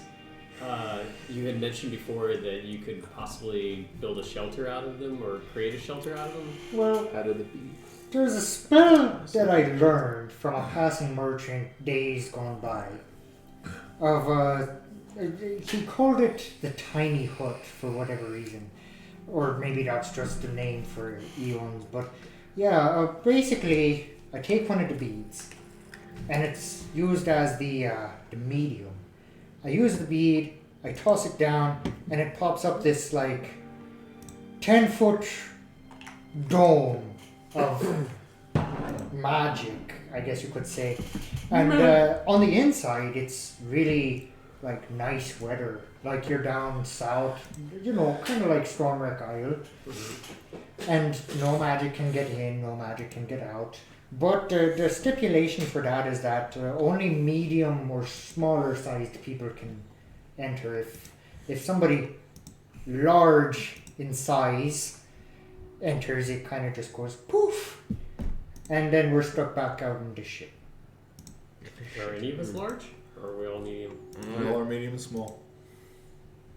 Or you're all medium. Mm-hmm. Yeah. You're all medium. Well, Yeah. I'm small. Are you small? I'm small. Actually small? I believe I am. You're like Because you're under 3 feet? You're He's a ventriloquist. scissor. Yeah, I am 2'7". I Okay, am yeah, small. so yeah, you He's are a small. tic How tac. tall is that dwarf? Oh, He's dwarf. just slightly No, taller. not he- him. Oh. The she dwarf. Taller than you. Yeah. Dwarf size. Yeah. Yeah, 3 foot dwarf tall. size, like 3'3", A 3'5". little taller, yeah. Yeah. You were just riding the wave. I'm 2'7". I am 2'7", 35 pounds. I am literally Chuckable. Yeah. yes. If a storm comes over, he's gonna fly. We're gonna lose him. I imagine like a ventriloquist dummy. Sort of. Honestly, That's how we that's got the the size. Yeah, literally, I am the size of Walter. He's a You're size- like about this. Why don't you name your that character tall Chuck? as this, right? It would have been great. No. Chucky the Kinder Rogue. Why not Slappy? Kirk, Right. he's got the tux. Yeah, But, he does. Well, do you guys? How many times can you use it? Well, as many beads as I have, and I feel like I would be able to proficiently out cast it 3 times every long rest. Okay, so we probably ought to save him until it gets really cold. I mean, we could do one now. I mean, we're about to take a long rest if you really wanted to. But once we hit Bryn Shander, I definitely would like some more beads because I'm okay if we don't, just because I think we need to save him just in case. I mean, well, I have 5 of them. yeah, You do have 5. but we have 10 more sessions before my arc. Yeah, but we're gonna hit Bryn Shander before that. Yeah. Yeah, Bryn Shander's pretty big. Probably find some stuff there. Yeah. Okay. Well, you know what? Here, it's been a while since I've used it, and I'm gonna grab one of the beads out, and I'm just gonna. I think this is how you're supposed to do it. and just kind of chuck it down in an awkward fashion. Okay. Are you Cast? So my question was going to be: are you casting it when you throw it, or are you just throwing it? Yeah, so you I'm have casting it when casting I'm throwing it. Okay. Okay. Cool. Where are you throwing it? I'm gonna throw it kind of like not inside the wagon wheel, but kind of like just outside. Okay. Yeah. Still a little bit of light from the fire, but just away enough. Well, by your from guys' the wagon. inside, if I remember correctly, there is dim light Yep. inside, but it doesn't go outside. Yeah. Yeah. Yeah, you'll still catch some of the firelight too. And You'll see the color from the opaqueness on the outside is going to be kind of like a Prince purple. Okay. So not blended in at all. Got it. Yeah, Sweet. Prince. It So that color we're gonna stay with forever because that's your casting. yes, that Okay. is my that Cool. that, like purple's I just wanna my make color. sure that's your my casting character's color. Color. Yeah. Purple is Easy enough. So y'all see him chuck this bead, and you'll kind of lose it a little bit as the firelight flickers. You just see it kind of travel a little bit, a few feet past the wagon, and you all kind of look at each other for a second, and you're like, "What the hell?" But you can hear him still mumbling a little bit under his breath, some verbal components. And then as soon as he hits that last note, this 10-foot dome just like frosted glass purple color just arises above the ground, right like on the edge of the outskirts of your wagon. Is it, and it's inside, it's 10 by 10? Or? it's a 10-foot radius, Okay. meaning Yeah, it's so it's 20 like 20 feet foot. across. Yeah. Oh, okay. So it's 20 feet across, 20 feet tall. Okay. It's a fairly large Okay. dome. And on the inside, part of the verbal component I speak is dimly lit, lush gardens, Yeah. whatever. Yeah. So, and the light kind of seeps out a little bit. Right? Should one of us stay up? Should we do watch? I Oh, mean, look at me. I I mean, can we give you can that see answer. outside the dome. So, yeah, just come on inside. And I'm going to walk through and... I feel like one of Yeah. us should stay up. I feel like we should take turns on watch. We're in this giant. Jackson, you purple- notice a few of the merchants that are outside, and like one of the parents that's still awake kind of like glances over and like chuckles and like shakes their head. And as you all head towards this dome, The purple dome. the purple Yeah. dome. I look at Jackson and say, I'll take first watch. All right. And then I say, before I do that, I'm going to see if I can make us food still. And my character's going to walk inside the tent. He's going to try and create food and water. Do you have that spell as a paladin? I can't anymore, but that's Nope, why I'm doing it. doesn't. Exactly. So you begin to cast your ritual for this, and you start to add somatic components and verbal components, and you like take out a little piece of ration and add like a material component to it, and you give it a couple tries, but you don't feel the tingle that you felt before. No warmth, nothing but cold. Exactly. So I look at It you doesn't guys seem to work. and I say, yeah, like I said, I don't think I can do what I used to before. And I get quiet and I just post up by the front and just wait for the first watch. Okay. Is anyone else gonna stay awake with him, or just you? Being that it's kind of tropical, I'm going to just take my cold weather gear off and As right you all to go in sleep. there, it is a very temperate climate. You'll sweat a little bit with your cold weather clothes. Yeah. I'm gonna stay out and keep an eye out as well. There's no foliage or anything. It's weird. As you enter, everything that you look at, you see through a glistening, opaque lens of purple. The snow falling around you, the caravan, the fire, the individuals in their cold weather clothing around the fire as you guys are nice and warm. It's comforting, but you get a sense. You have to remind yourself, this isn't real. Take advantage while you can. table talk question. Uh-huh. So the spell says that from the inside looking out, it's transparent, but outside looking in is opaque. So if you want it to be completely transparent, I would just throw in that little bit of flavor looking out, but looking in, It's just ball. as the first person, you go in, everyone else you see, it's kind of like opaque purple. He kind of vanishes, but you see like a little bit of an outline on the inside. But if you want it to be completely transparent on the inside, that's fine. I was just giving a little bit of purple flavor to it. Okay, yeah. I'm gonna stick with the spell, and we can see outside clearly. Okay, yeah, that's fine. I'm just gonna stick with the spell on that. Okay, cool.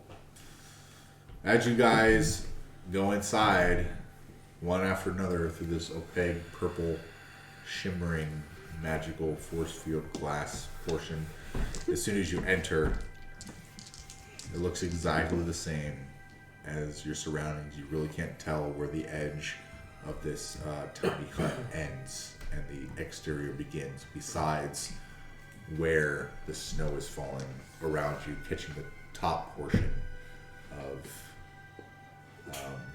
of the dome. And whenever you do notice, you notice first that when the snow hits the dome, you would think, okay, it's going to settle and then we're going to be covered completely in an igloo. It hits, and each snowflake that hits the dome is like a sparkle of a star that just sparkles and dissipates. And it still remains completely transparent. Exactly like this sound. I was gonna say, I'm just like looking up at it. This is exactly what it is. Oh, I love this playlist. This is cool. Yeah. The Winter Wonderland playlist. We're Rolly going went to to a full paradise sense of in the security. Full sense of security. That's not So- foreshadowing. Right? I'm gonna make you guys comfortable as shit. Oh dear. So, you are the only one staying awake. Everyone else is. You're gonna stay awake as well? Yeah, I was gonna say I also stayed on. Watch, Okay. just in case. Yep. As you guys stay up a little later, everyone else begins to fall asleep for the night. Have the two of you roll a perception check for me, please. Oh, that side that I want.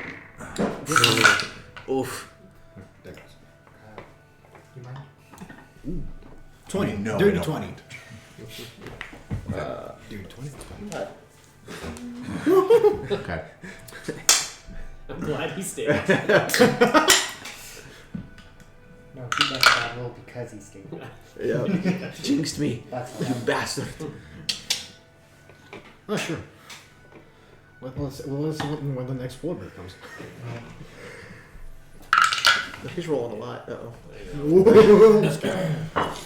Okay. As your guys' watch begins, you guys are just kind of enjoying the heat, enjoying the warmth that you haven't felt in such a long time. Dane, you start to drift a little bit. Your eyes begin to flutter. After a little while, you start to feel yourself nod off slightly.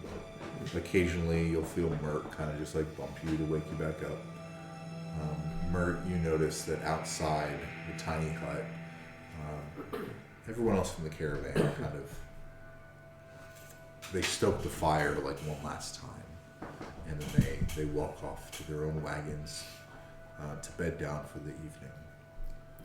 Is there anything either of you would like to do or discuss during your first watch?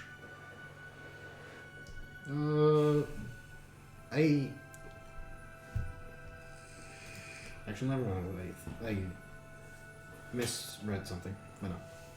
I was gonna say I could try to cook, but then I just checked my inventory and I don't have cooking utensils. Ouch. Remember to pick those up? Yep. Dane's not gonna say anything. Dane's looking at this new axe he has, and he's trying to figure out what's happening to him. So he's too lost in thought to really acknowledge what's happening or what Mert says to him. Okay. Well, don't get too lost into the axe. Dane's just what? And he's going to sit there and say, it's not the axe, it's what's happening. And he's just going to leave it at that.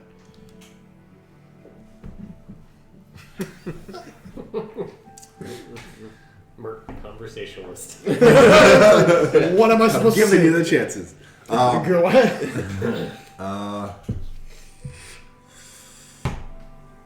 The rest of your watch goes without intervention. You notice it's odd. It's kind of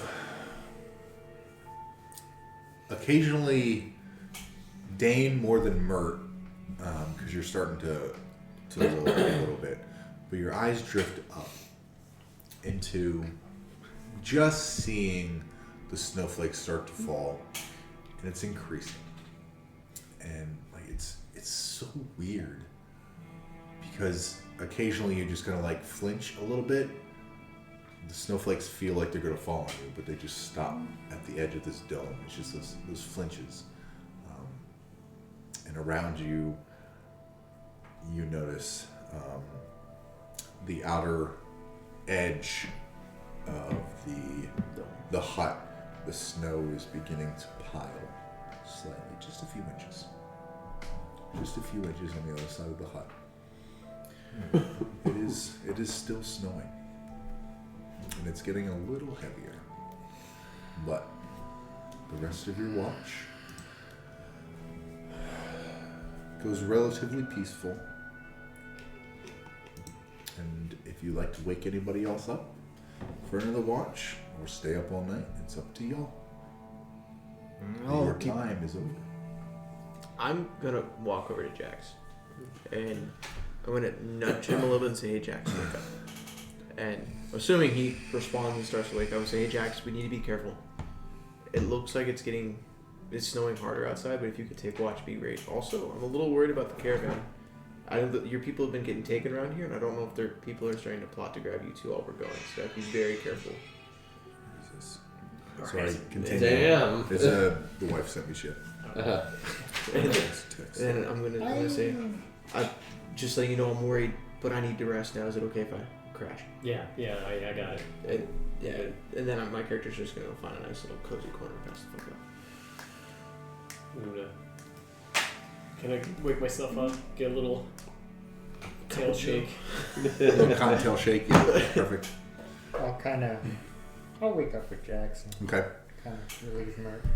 Do you want to wake up as well? Just so you're not alone? Because you only need half the night's sleep anyway. This is true. Yeah, I'll get up. Why not? 3 y'all wake up. Can I have perception checks from the 3 of you? And can I also have a d20 roll from you? Disadvantage or advantage? Yep, just straight roll. Nat 20. 11, but my passive is 17. 19.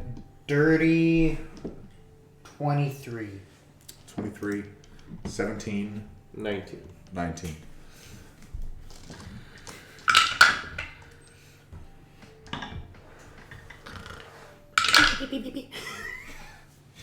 Murd is snoozing. As everyone else begins to fall asleep, y'all notice with y'all's perception fucking checks. The snow is beginning to rise just a little bit from before you guys went to sleep. It is nice and warm where you are. You can see little icicles begin to form outside the dome on the edges of the wagons. The horses are kind of neighing and shaking. You can see cold breath warm breath escaping their mouths, leaving in the cold fog that's in front of their mouths. It is silent inside this dome, except for Mert making his little bird noises. However, outside the dome, you can tell there's no wind. All the snow is falling straight down. It seems super fucking calm. Peaceful. Almost. So, during your watch, what would you all like to do? I'm going to point out to the guys that it feels eerily calm. Like I just give you a description. Come on. and I'm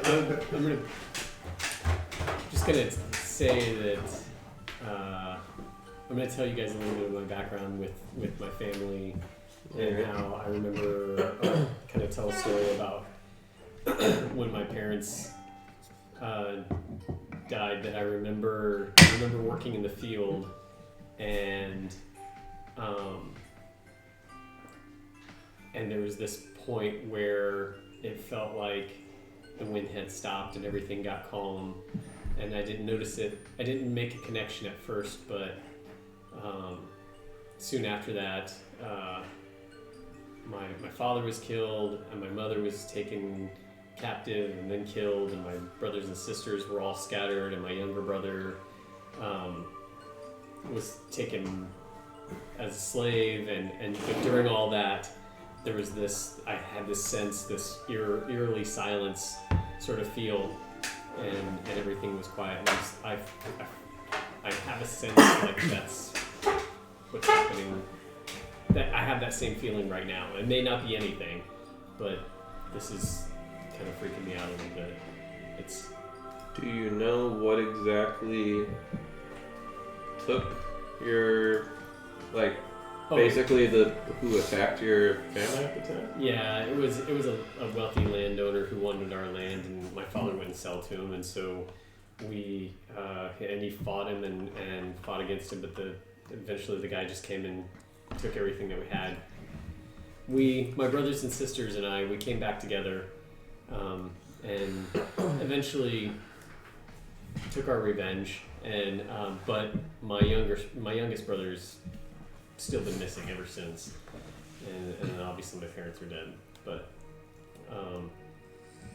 yeah, so it wasn't anything.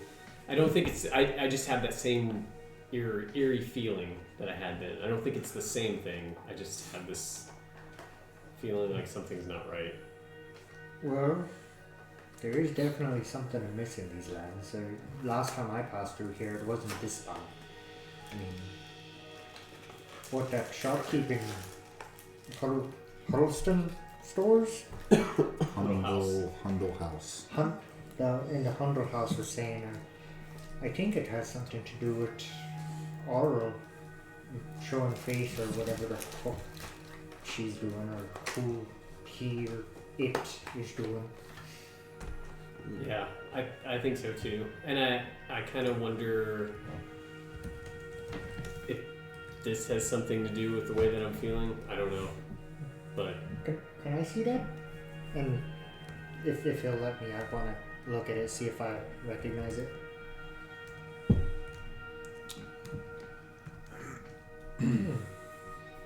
No, I don't think I've ever come across something like that, but it's oddly, vaguely interesting. yeah, I don't know if you were with me or not, but when we were in shit town someplace, a jeweler told me it was a soul coin, and Neverwinter. Yeah. Shit town. Same.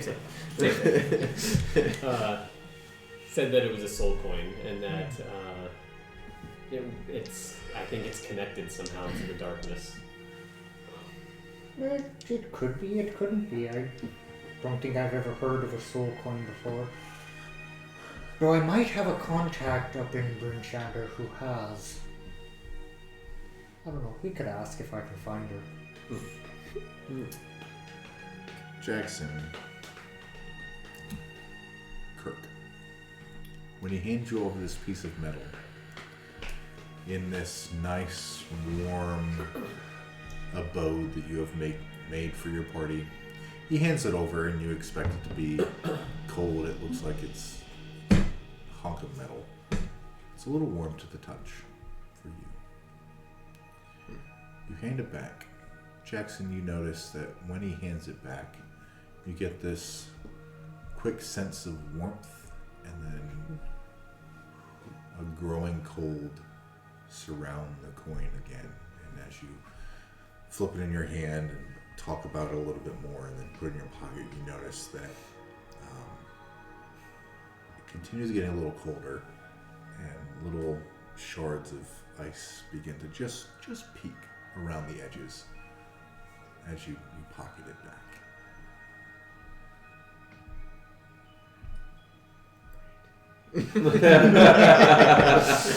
Frozen Your coin now, buddy. Frozen curse coin. It's the Yeah. best. So about how high is the snow outside the dome right now?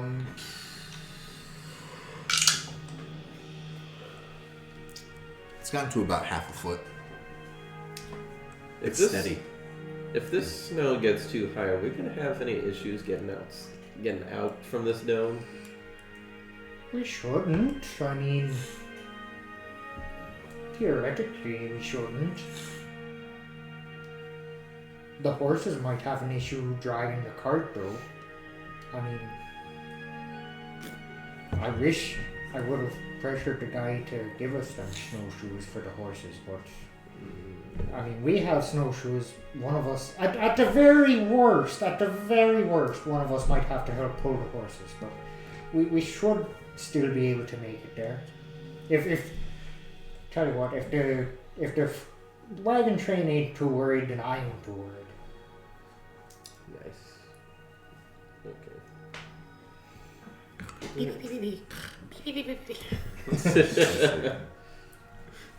So I think he's got that sleep apnea or whatever that thing is called.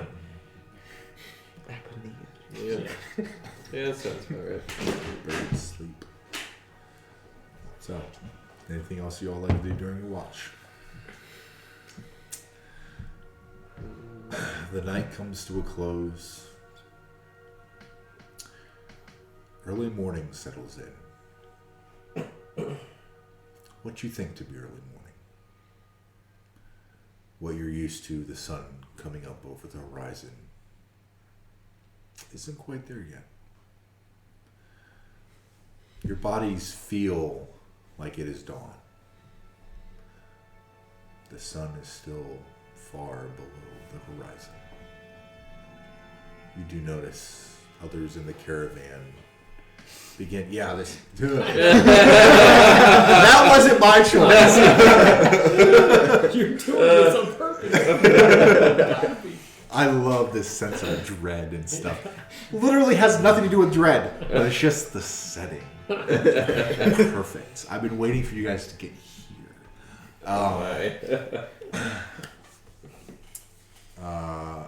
You see the rest of the caravan start to wake up and start to gather their things around, stoke the fire a little bit for breakfast. It's around time to wake up. Just pretty fucking dark still. Let me change this. I don't want to. So I saw. Like, I'm getting scared. I wanted to share something with you guys, but I forgot to do it. It was the DM takes the players into a campaign and they'll Feywild, and the players like, oh, are there Tinkerbell around? Or are there going to be, and then it was like later, and it was like super dark, and they're like, what was that? They're in the trees, man. Charlie in the trees! Charlie in the trees! That's what I'm trying to get to you guys eventually. So good. But Oh man. it is time to wake up. You Everyone's popped getting her- around for the next day of travel north. Along the 10 trails. They're in the trees, man. The trees are speaking Feywild. Oh man. Well, Hey! Dwarven feller! You alive? And his hand just shoots up and shoves you over real quick. I am now! He just gets up. Oh, dust myself off. Okay, another morning person, I got you, okay. Throw my cold weather gear back on and head outside, I guess. Yeah, tiny hut is 8 hours. It is until canceled. Okay. Okay. Let me just double check that. Well, you guys would have been fine throughout the night. Oh no, yeah, it is 8 hours. Okay. Unless canceled before. So it's weird. You all start to wake up, and then the tiny head Shit, disappears. it's cold in here. It must be time to wake up. And as the tiny head disappears, a little bit of like 6 inches of snow just kind of piles into where it was, and you guys get this blast of cold air as the snow starts to fall on you. It's a chilly morning. Yep. Yeah, start. Okay. Bundling up. I'm gonna throw my purple tuxedo on because this is the first time that I got to wear it. It is not quite as warm as the cold weather clothes. However, it's warm and it looks good. It's warm I enough. look good. Yeah, you can probably do With the jacket. Russian thing where you stuff your hands together and the furs are like, like that, and it'll just. Yeah, the fur cuff. Yep. Yep. Exactly. A midi for this. Doors for down, you bitches. So, Dane's gonna walk towards the wagon and try and see if it's too snowed in or not. Yeah, I'm gonna check on the horses. Wait, somebody has a shovel? I got an axe though. Ask for something. yeah, you see the other caravan, the other wagons. I also They're have taking little shovels and they're starting to dig out the wheels a little bit. They're kind of tapping the horses, getting them woken up and getting them energized, feeding them. Your guys' wagon is about the same. It 6 inches or so, but it's not terrible. It's all right. You guys pulled off into a wagon wheel just off the path.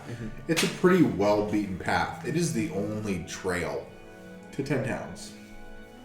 You can make it out still well with 6 inches of snow on the ground. So Dane takes this brand new, nice, shiny blood red axe, and he grabs it just at the joint and at the bottom end of the haft. And he takes the blade and he shoves it into the snow near the wheel and just pulls it out of the way. Okay. He does it for each of the wheels just to clear them out a little bit on the way back to the road.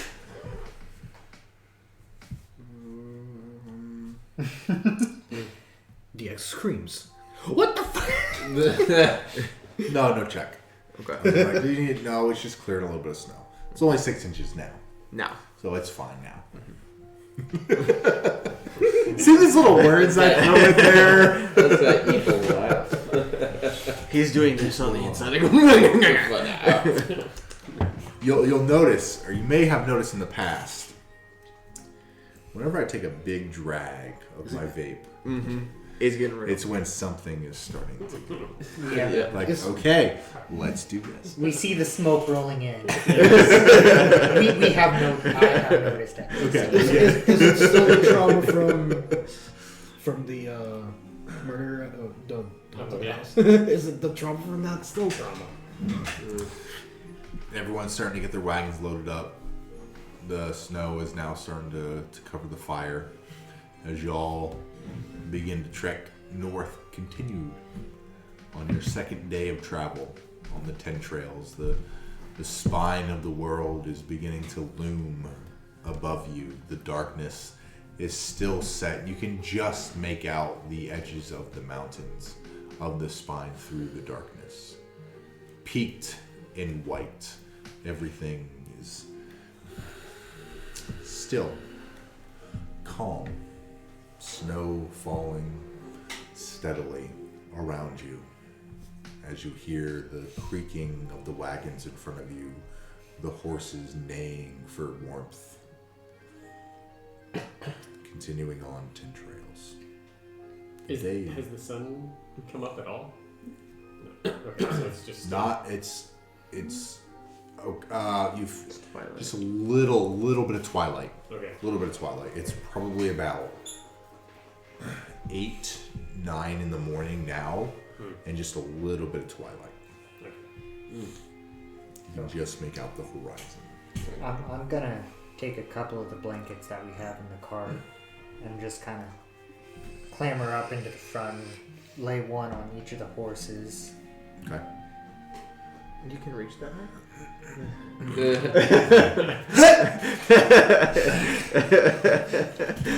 Yeah. We'll let's say you can do it. We're not going to make you roll for it. Oh. The blanket falls on I'm you. kind of like straddling the yoke there, you know, just hit, Yeah. Steadying myself as we go. Okay, cool. The horses have their nice little blankies. Lines.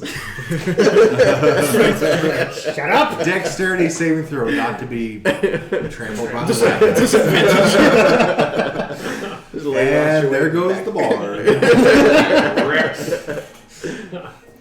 Always Like could you find flew 30 feet better that way. because he has purple tuxedo. Yeah. Can I have someone new roll a d20 for me? You got I it, guess Mark? I can. Sure. Roshan.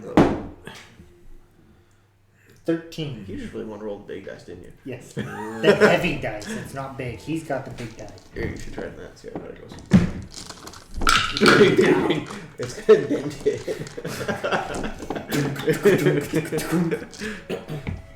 Okay. Oh dear. Oh. I don't like the way you said it. Okay. Alright. As you all begin following the caravan, the kids stay in their wagon.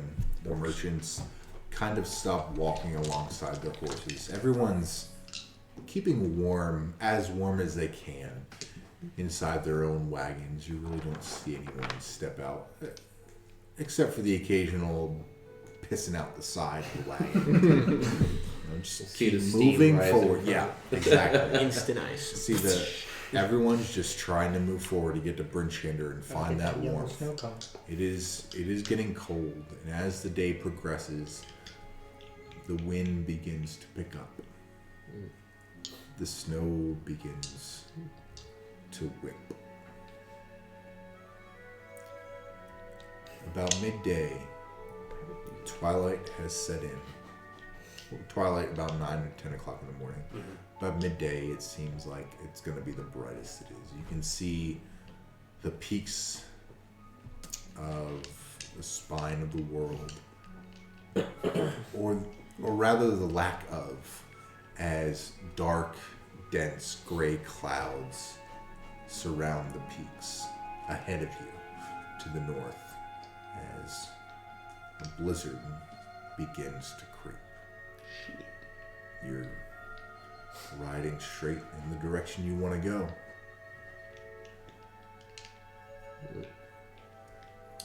But the cold is waiting.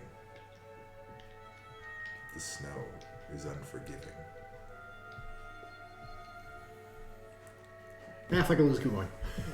Well, it's getting fucking cold. Table talk. Do torches emit heat as well? No. Okay. Oof.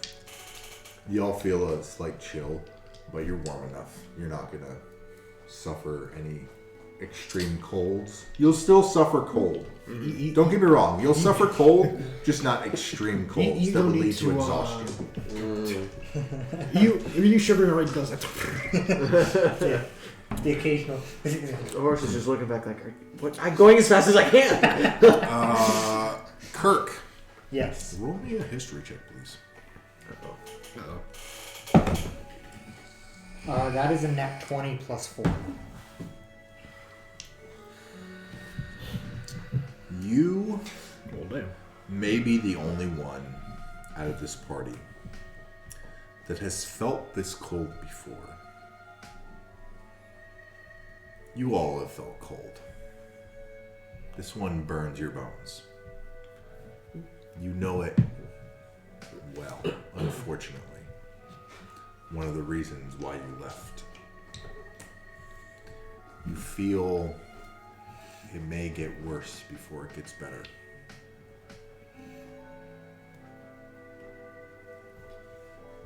So, amidst this growing blizzard on 10 trails, or the 10 trail, Shenanigoons, is there anything you like to do during this second day of trudging travel?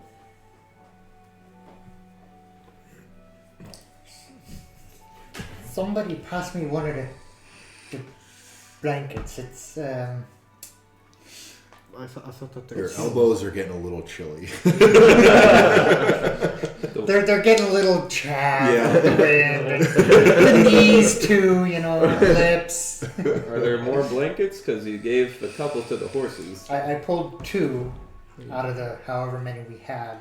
I'm gonna assume Let's say each 5. of you had Yeah. a blanket. It's part of, it would just call it part of the traveling cold weather gear. So I'll take a blanket out and throw it over the barn. Still shivering, just For the city. not cold, but shivering from frostbite. said cold, which would appear that I'm suffering a colder environment than what's actually outside. Are you doing okay? You seem pretty cold. Do you need to... Oh, it's one of them things that you know, in travels you experience. I mean, it should be fine. Okay, you say so. You just seem like you're colder than the rest of us. Yeah. It's something. It's just it's fine. It's fine. It's fine. That purple jacket isn't doing you much good, is it? I'll I'm gonna just- look over at Dane and say, I think there's something up. He's usually a lot more revealing in a lot of different ways than that. Dane's gonna Embrace the cold! Dane's gonna chug you and say, "Yeah, after the anal beads, I'm not sure what to expect anymore."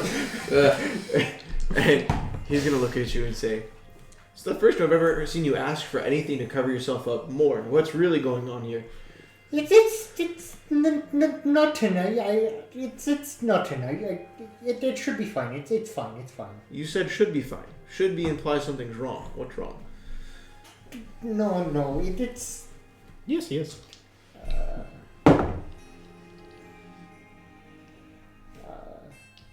no. It's fine. It's fine. Am I supposed to be rolling a check with you or something? This is If anyone would like to roll an insight check against your deception check, if that's what you're going for. I did roll a perception. Yes. Okay. Dirty 21 for record. 21, okay. I just rolled a 20. Nat 20. Come at me. Insight? Yep. I got an 8, and my passive perception 17. I don't know if that matters. No, just insight's So- different. Yeah. With a nat 20, Oh, insight's 11. Sorry. Yeah. Okay. can I take the reins on this one since he rolled a nat 20? You rolled a nat 20, Mm-hmm. and it was a 20? Flat 20 Flat total? 20. Yeah, flat. Well, no, not flat 20 total with my insight check. Yeah. That'd be 23. Okay. Nat So 20 beat plus yours. 3. So what are they? Yeah. What is he picking up? So he's picking up that the cold is affecting me in more than an environmental way. It's Memorial. yes, it's more of a memorial type deal where I know this cold. It's not a natural cold. It's something like a haunting from the past, chilling to the bone. So, after Dane picked up on this, he's gonna let you say, "You've experienced this before. Don't lie to us. What's going on?" Well, this isn't a natural cold. This is definitely the last time I came through this pass. It, granted, was not as bad, but it was definitely bad. It's the last wagon train I came through here resorted to some cannibalism after we got snowed in a little bit, and the snow piled well above my head. I could walk on it, you know, being short and light and nimble and a couple of elven folk too, but I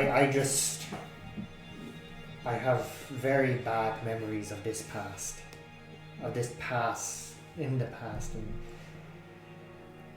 I don't quite like coming back this way with this snow, the way that it feels. Hearing this, Dane's gonna get slightly annoyed. He's like, "Okay, well, do we have to beat the sense out of you of what happened before? Or you're just gonna tell us?"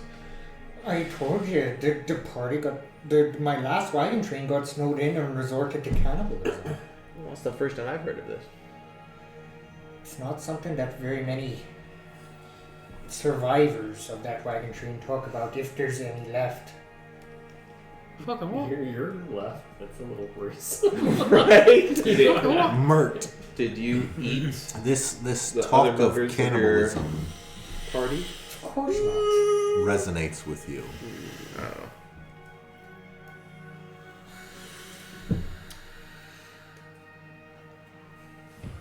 Yes, teeth.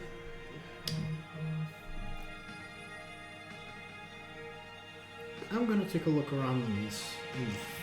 I'm gonna take a look around on the air. As, I'll just fly up and just keep an eye out. Look at my. Okay, as you begin to fly, make an athletics check for me, please. Table talk, I'm referencing Donner Pass, Dirty 20. for those that Okay. aren't aware. You begin to fly up and begin to strafe past the caravan. It's still pretty dark. Twilight is beginning to settle. Sunset is hitting, though the sun never rose. You notice ahead of you the path, probably a few hours ahead, the edge of the spine of the world, rising. You actually have to look up to see it. There is a small, tiny path, a pass that leads through the spine, where the road is heading, where you guys are going. So wait, there is a tiny path. Leads through the pass.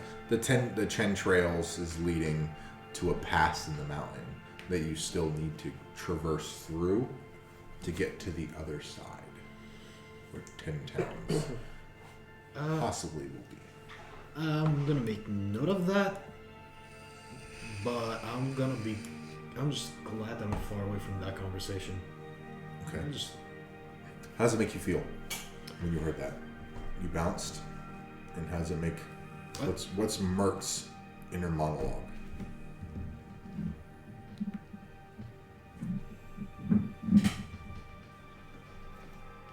He's thinking about the cookbook that he's assembling for Branus. Okay.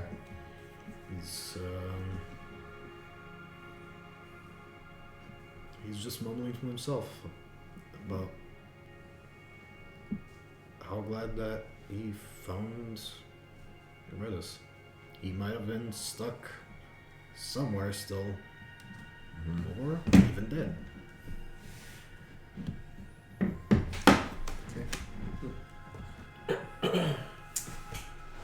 Mert takes off. Caravan pushes forward. The snow is falling. The chill is aching. The sun, the twilight, has settled into darkness. A few more hours.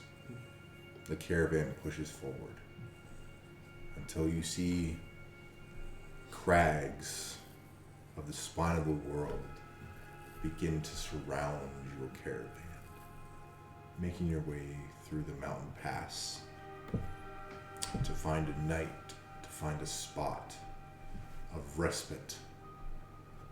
The wind seems to actually grow within this pass, as though it was funneled from the north directly into you. Your caravan begins to slow. The wind whips against your noses, against your teeth, I don't have that. against your bones, against your beaks, Okay. as you begin to push forward. And it is getting time to attempt to find a place to bed down for the night. I'm gonna look for a place as we're traveling to try to. Anyone looking for a place? Roll a perception. Well, I was gonna Or ask, investigation, sorry. I was gonna ask before all of that. with Would flying. you float back down? Yeah, no, I was gonna ask so during the ride, if I could have looked for local plants for food or something, using survival.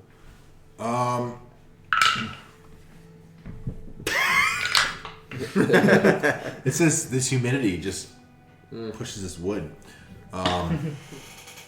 But roll a survival check. Roll a nature check. Roll a nature check. You got 16 on. are you sure on nature? I am positive on nature because you were looking for nature. Dirty 25. 12. Dirty 21. Okay. 1. It's not a natural one though. It's just a 1. This snow is blanketing everything. You can't tell. You can tell which way is up and which way is down, but the trees have given way to hard, craggy rock.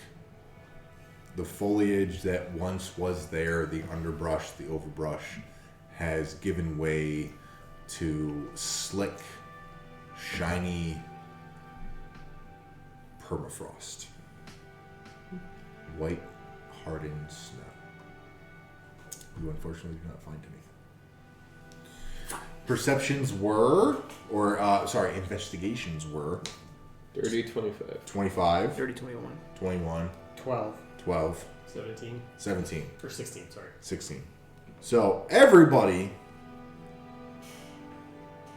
Hey, but Mert and Kirk, you do notice as the wind is whipping and howling,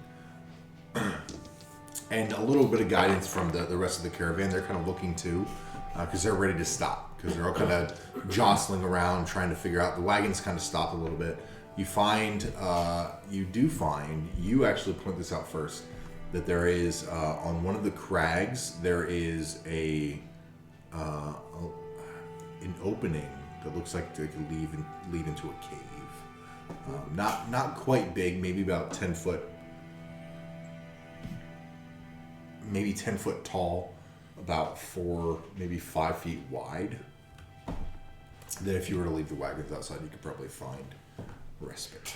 So Dane is going to bring the shield up and prep the axe on his opposite hand. He's going to walk into the cave slowly and try and see what he can see with the dark vision inside the cave.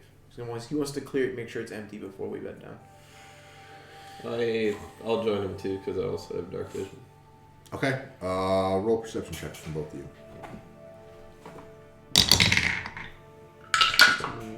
Plus 3, 19, dirty 19. Nat 20 plus 4, so 24. Okay. Inside this cavern, you see it actually does open up a bit. About 40, 50 feet just inside that it expands. There are a couple outshoots on either side that kind of go a little bit further back. Past that, there are occasionally there's little crevices that just kind of dig their way deeper into the mountain, maybe 2.5, 3 feet wide, that just kind of weave, just little crevasses that just kind of, but as far as you guys can tell, the main few chambers are perfectly okay. Okay. Yeah. So I'm gonna look at Dan and be like, "What do you think?" I'm going to tell you, I think it's clear. I tell you I can try and start getting a fire going if you want to tell the guys to get the wagon going. Okay. I'll make my way back to the wagon and tell everyone else. Think we're gonna bed down here. And Should we Okay. bring the horses in? It'd probably be best to yes. get them going. Get them out of the snow. Is there enough room for the horses in the cave? You can just get. You'd have to unrein them Mm-hmm. and bring them in and re-rein them against the walls. But you could bring them in. Okay. We'll say you can bring them in. Probably be best. Yeah. Okay. Maybe try to set a wagon in front a little bit to try to block some of the wind. So y'all are able to do that. Everyone the rest of the caravan kind of help as well, get their horses inside a little bit. Everyone's thankful for the brief respite from the wind that the wizard has found them. And the different caravans kind of take different portions of different areas, parts of the cavern, with the main fire in the center. And to go sleep, they kind of bring themselves away. If y'all could just move the wagon and stuff, that can be fine there. The base can be fine there. Once we pulled that wagon in front of the cave entrance to kind of block it, Dane's gonna look at you guys and say, "Hey, we have to find a way to prevent those wheels from getting stuck in, because if the snow keeps piling up like this, that wagon gets stuck in front of the cave." There's the center. There's the entrance. We can say that can be a caravan right there at the entrance, like right here. Yeah. And then y'all are in this cavern right there. I don't think the wagons. The wagons won't fit.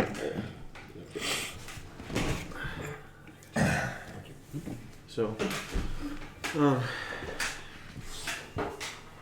but yeah, Dane's gonna say that to you guys. Say we have to find some way to Say block the this wheels is from getting snowed over there in, as well. or else we can get snowed inside this cave permanently.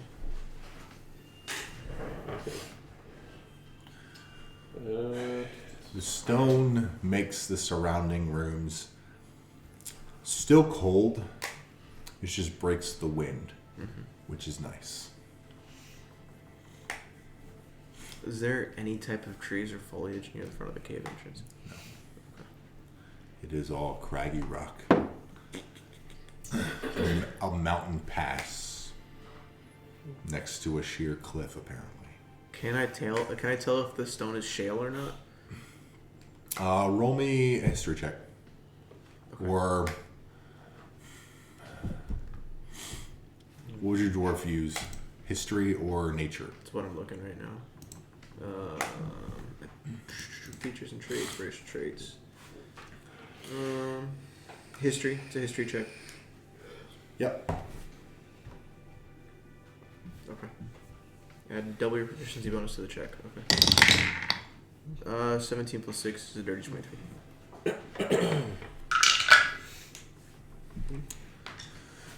You do notice that some of these walls, it's not all shale. Near the bases of the walls are hard permafrosted, like concrete stone, like mountain stone. As it begins to creep its way up, there's some shale bits that are just kind of flakeable.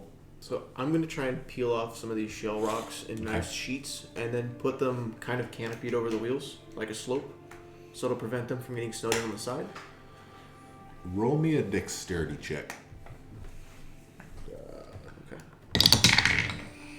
15 plus 1, 16.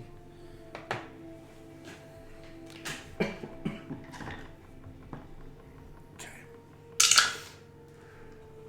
Takes you about an hour, but you're able to roughly get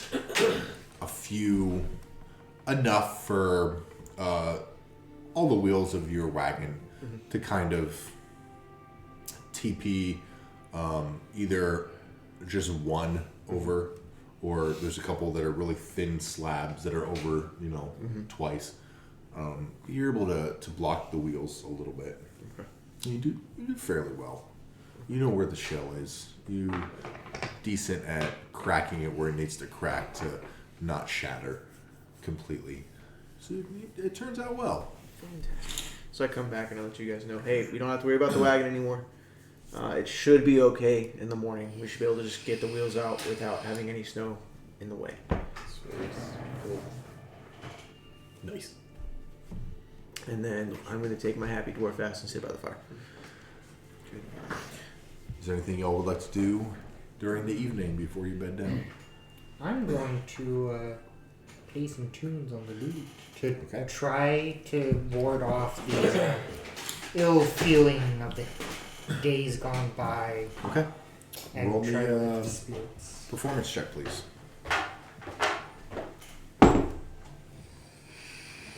19. Okay.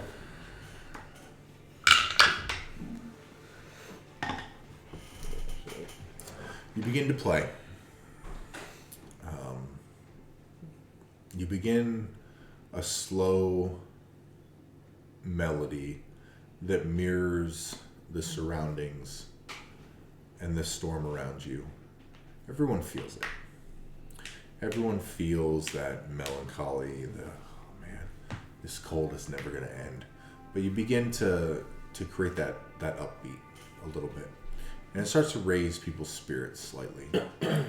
As it's almost you're portraying stepping out of the fog, out of the cold into the warmth. Wherever you start, it always moves forward. Everyone kind of catches that a little bit. You notice that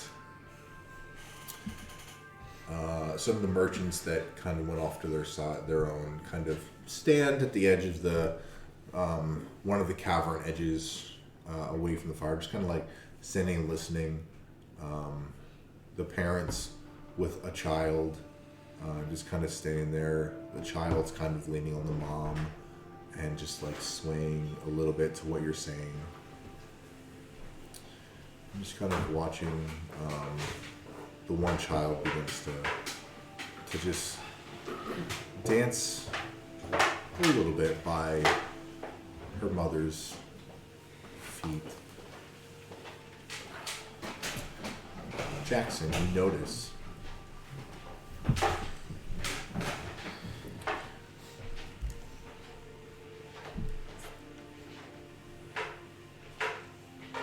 the child. Didn't she have a brother that you don't notice?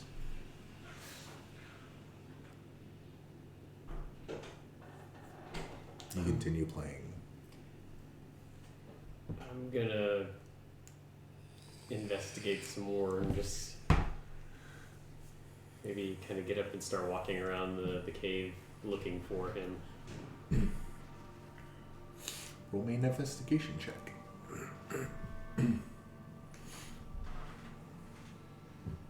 17? You look all around these caves. No modifier? +6. Oh. Yeah. You don't notice the little boy that was next to that was traveling with the parents and passing by, and with your passive perception, even your investigation, there is a sullen, sad look on the parents' face, even the slightly dancing daughter.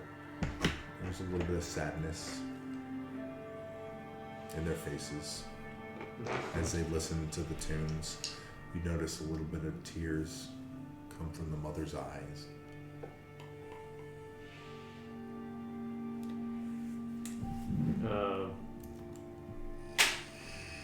I mean, I think I'm going to... Real quick, before we push any further, hard stop points. Is anyone hard stopped against the loss of a child? No. Okay, sorry. Like real world. It's just triggers. Yeah. Stuff. Okay. I just want to make sure. No, I appreciate that. Thanks. Yeah. That's very thoughtful. Might want to ask Matt when he comes back down as well. Yeah. Just in case.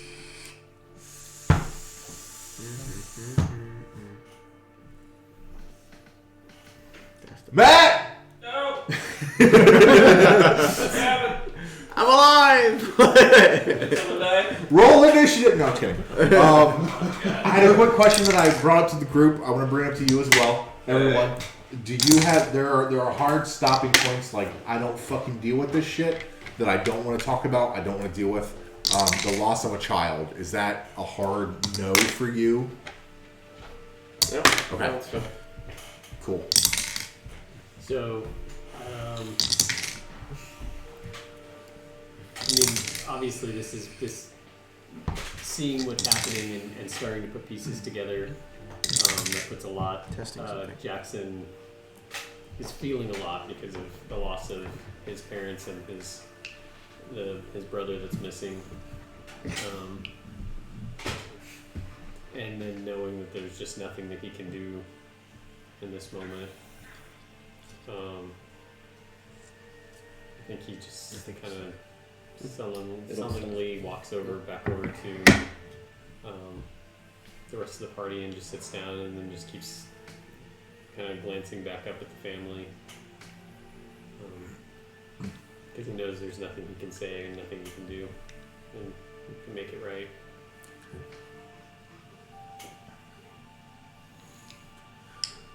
Throughout the rest of the evening, is there anything else anyone would like to do other than listen to the music of the bard and bed down or take watch for the evening? If you would like to take watch, that's completely up to you. Well, for the sled, is that like completely blocking the entrance?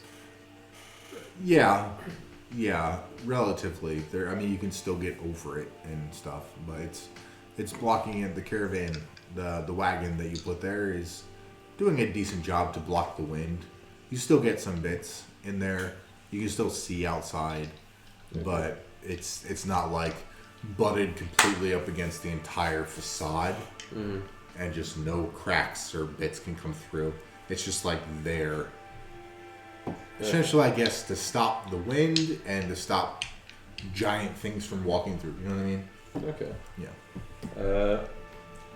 I was gonna say I can before we go to bed, I can just cast alarm at the entrance. Okay. In case. Timmy goes for a walk. Easy enough. Cool. Have we explored this cave at all? I guess. Like, does anyone take a look? We kind of briefly cleared it when we first came in to look around, but I don't know if we explored Okay. it. I just wasn't sure if there's anything to find.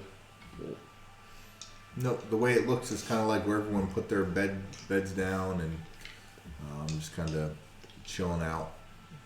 It's, I mean, there are a few like crevasses or like carve outs in the cave. They're maybe a couple feet deep that just go further into the mountain. But the open parts, there's nothing what y'all see. Dane is going to try to pray to Baronar. Being confused with what's happening, understanding that his powers are different, and that he's not sure what's going on. He's going to try to pray to Baronar before he goes to sleep. Okay. I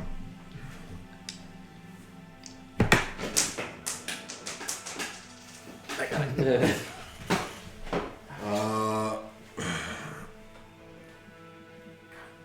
Give me a religion check with just a minute. Okay. 7, 8. So 7 plus 10. You spend a little while. You don't feel the warmth. You don't feel the presence that you once felt.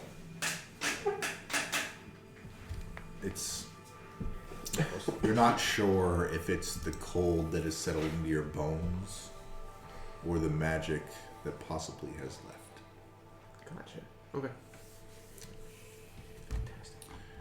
So, before y'all bed down or take watches, is there anything anyone else would like to do? All the other individuals are beginning to leave the central campfire and find their spot for the evening. I'll just play one last song, kind of a lullaby, and just kind of, Break out the pan flute. No, on the lute. Everybody's like, lute. all right, good night. Just one last song, just kind of a chilling, but at the same time hopeful lullaby from my kin. One that we as kinder would know from our childhoods. Okay. Killing Queen. We'll keep the same performance check. Just continued on. The rest of you, this sound, it's odd. It feels like the cold around you, but a welcoming cold. An embrace that doesn't feel as sharp as the cold bites. A little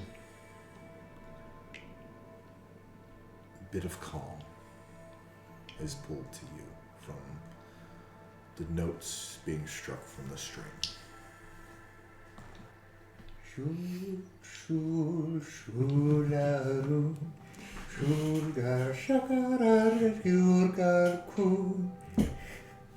So, who, if anybody, is taking a watch? I'll take first watch. Okay. And I think if you'll allow it, I'm just gonna sort of dig around in stuff and the Dig a rabbit hole. wacky. Just pull little pieces of stuff together and make a little like corn husk doll sort of like thing. Okay. And just go over to the family and just put the doll next to the little girl. Roll a performance check for me.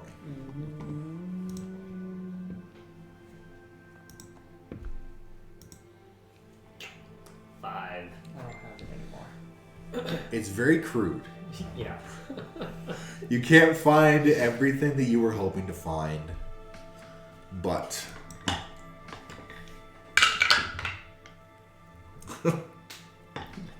It sucks. the gesture is received well enough. The little girl sees you walk over and hand her this bundle of hay, twig, little things that you found in the, and she gets what you're trying to do. She grabs it, she looks at it, you see a little tear form in her eye, and just as you're about to walk away, she reaches out and she gives you a hug. And she sniffles a little bit and turns around, and the father nods and the mother has tears in her eyes. Grabs the cottontail as he turns away. As they lay down, the daughter hugs the doll tight, and they begin to fall asleep. And I'll go back and take first watch. Okay. Anybody else watch with him? He's gonna sleep. Sleep.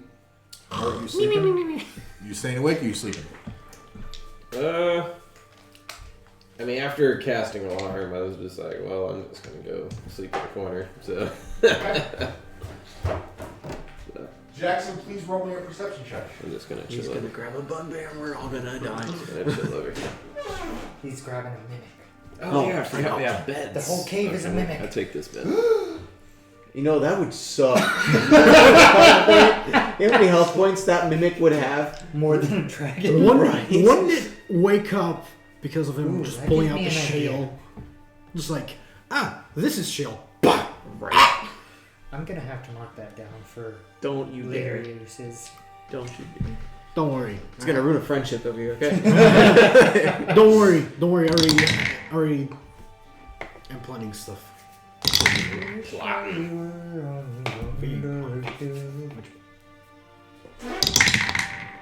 Did you toot? Sounded like you. That's the door. Oh, it sounded like you tooted up there. Oh, Hit but the you, brake. Like you toot. hear it. You'd smell it. Dirty 20. Okay. Smells like a dirty 20. Okay. Every has been like dirty 20. We had a roll pretty good tonight. You guys have been rolling well.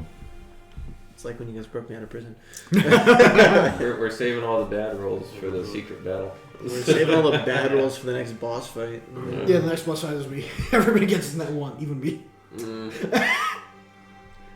Don't wish that evil upon us. No, I'd rather not get sheep twice in one campaign. Thanks.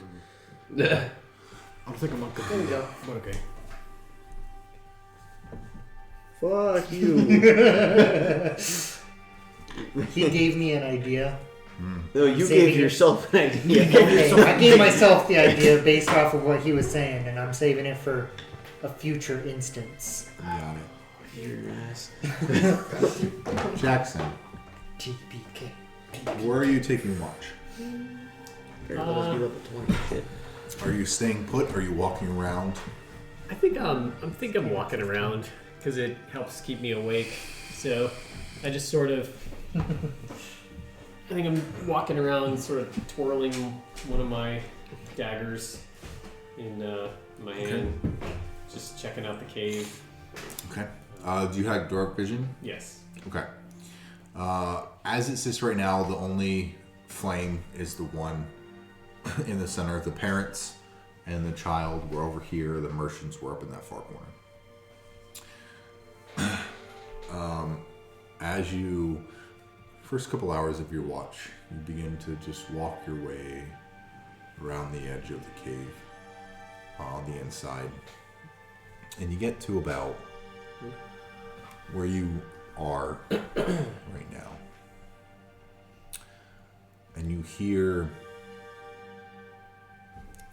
a very quiet crunching noise coming from the northwest of the cave, above the little up and flat plateau, roughly that direction. You hear soft crunching and a slightly wet smacking noise. The height you're at, you cannot see over where the level is. It's about say about 5 feet or so. It's a little taller than what you are, so you can't quite see up there. But you hear this slight crunch and slight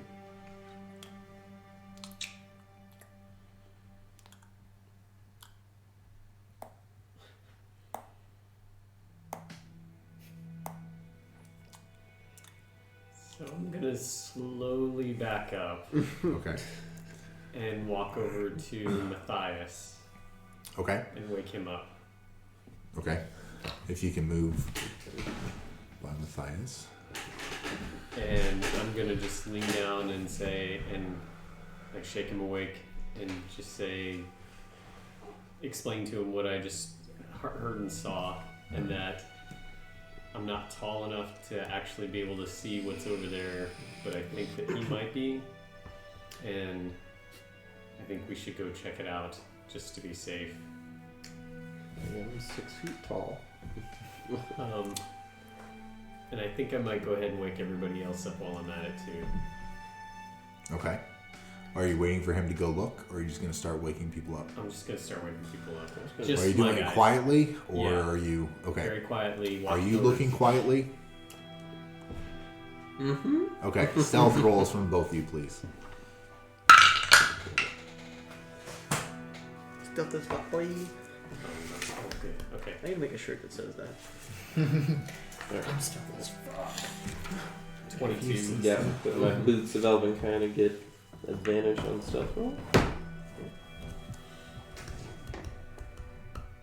22. Yep. And yours was 19. okay. You begin to silently wake up the others in the group. Everyone else is still sleeping where they're at. Matthias, you stand up. You inch a little closer to try to see just over the edge of this flat plateau of level of the cave. You see a weird sight. At first, it doesn't hit you. You have been traveling in the snow for so long. Inside this cave, you haven't seen it.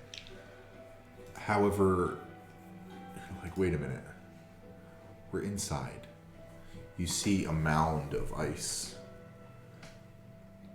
And with your passive perception and your stealth, you notice under that enclosure of ice, there is like a foot and an arm sticking out. You're like, fucking, what the fuck? And you look just beyond that, and you see hunched over this blue, white, icy form, disfigured creature bending over with their maw near the ground, making these noises that you now hear over one of the other merchants. Just chewing. You see blue black fur and frozen permafrost skin just leaning down over. You see, if you can put this where that D4 is. Nice try. Yeah. So, it does not seem to notice you. It is eating. You now notice one of the merchants, as one is encased in ice. As you begin to come closer, there is a chill coming from that direction. A chill in the air seems to be emanating from this creature. What do you do? So where is this merchant? Like, Just right in front of him. basically right. Yep, just right in front of him. Where the fuck did he sleep all the way up there? Okay. We're gonna go for the turn. Crunch. Crunch. Crunch. Jump. Okay. Slurp. Slurp. Jump. Crunch. Well, very quickly, I'm going to basically tell everyone else what's going on, but like seeing this, I'm just going to assume the worst, that this thing is about to eat this man. Oh, he's currently in the middle of eating. Oh, he's already eating. Yeah, Yes. there is one that is encased in ice against the ground. And there he is leaning over a second one, chomping away. Oh, I completely missed it. Okay. How did I miss that? I've been on watch. I got it. Well, around as you were going. How did he get in the cave? Yeah. No, I mean, like, how did he take the merchants if I was on watch? And you were other places. Oh, when I was walking, he just snuck in there and. Did he come from this hole? You never heard an alarm. Funny thing. Interesting. Okay. Well, yeah, I'm going to tell the group what's going on, and How are you telling the group? well, I am going to. Are you just out loud telling everyone? what's Well, going I'm on? going to cast a message, Okay. and well, first I'm going to tell Jackson, since he's the one that woke me up, and be like, hey, there's a very large creature that ate one merchant and then apparently froze the shit out of another one. So, yeah, just FYI. Okay, sending that message to Jackson. in my head. Yeah, and then as you're waking everyone else up. Yeah. You go. I'm gonna whisper to them what Matthias told me, and what do you guys want to do? I mean, we kind of need to deal with this motherfucker. I'm gonna try and put myself into stealth. Wait, you're gonna go into stealth? I'm gonna try and get into stealth. I know why by that sound, Just knowing that we're trying to be quiet. I was just like, fuck. So roll 15 or 14 plus 1, so 15. Okay. We should probably tell the others that they need to be ready to haul us out of the cave Yeah. in case shit goes south. Hearing that, Dane's just gonna grunt, and he's gonna very slowly, very quietly get to the entrance to the plateau right here, and he's just gonna stand right there. Where's yourself? 15. 15? Mm-hmm. Okay. Where is everyone at right now? Well, I'm still right here. Yep. 'Cause this is... And Dan, you were where? Okay, move your... Is that... He didn't yet. Right. Was that where you are I now? was here, I moved Okay. there. Mert, you good with right there? I was gonna do a stealth check. If you want to be stealthy, go ahead. 12. As you all begin to converge on this crunching, smacking creature at the top of the cave plateau, Dane, you're the first to notice. A head snap in your direction and look directly at you. Fantastic. And I need everyone to roll for initiative. Nope. Fantastic. Well, you fucked that up, bud. I mean, did I though? Because I tried to be quiet. I 11. didn't roll well for a disadvantage. I was You rolled this well, but close. you rolled higher. I was this close to freaking just saying fuck it and just throwing a fireball at him. Like, just catch him off guard. You guys are getting into the cold of it now. I love it. 11. 21. 25 to 20. Dirty 21. Okay, 21. Matthias, 15 to 20. 15. Okay. Kirk, 10 to 15. 11 11. Higher dex. plus 1. Plus 5.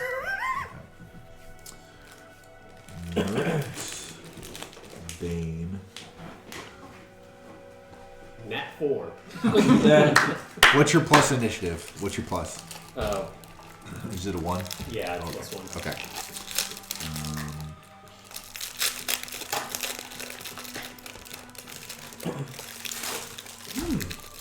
I've created monsters. You've never had a tournament before? They're Really? So good. Oh my gosh. I can literally eat that whole sleeve Oh yeah. in one sitting. Yeah, absolutely. Yeah, I mean, there's no tried other way to resist- eat it, Oh, you know. Yeah. honestly. I tried so hard to resist and save Dinesh sleep. She can never know. Yeah. This guy has a few. You never I'm received just, them. yeah, no, that doesn't happen, Matt. You don't Okay. I'm gonna eat like. sleeves. Oh my goodness. They're even better. They are better when they're in the freezer. Not Yeah. tasting. I'm not gonna Okay. put them in the freezer. Somebody else might find them. I'd have to put a shotgun on the freezer. Just like don't touch it. Turns into rust. Matthias, you notice Dane begin to just crest the stairs of this plateau, just like take that first step to gain advantage on this creature, and you notice the creature's head tilt and snarl at Dane as a rush of cold air seems to emanate again from this individual, and you feel the cold coming from that direction and a blast in your direction. It sees you. It sees at least him. It is alerted to your presence as it was feeding. What are you doing? Alright. Kirk, you're on deck.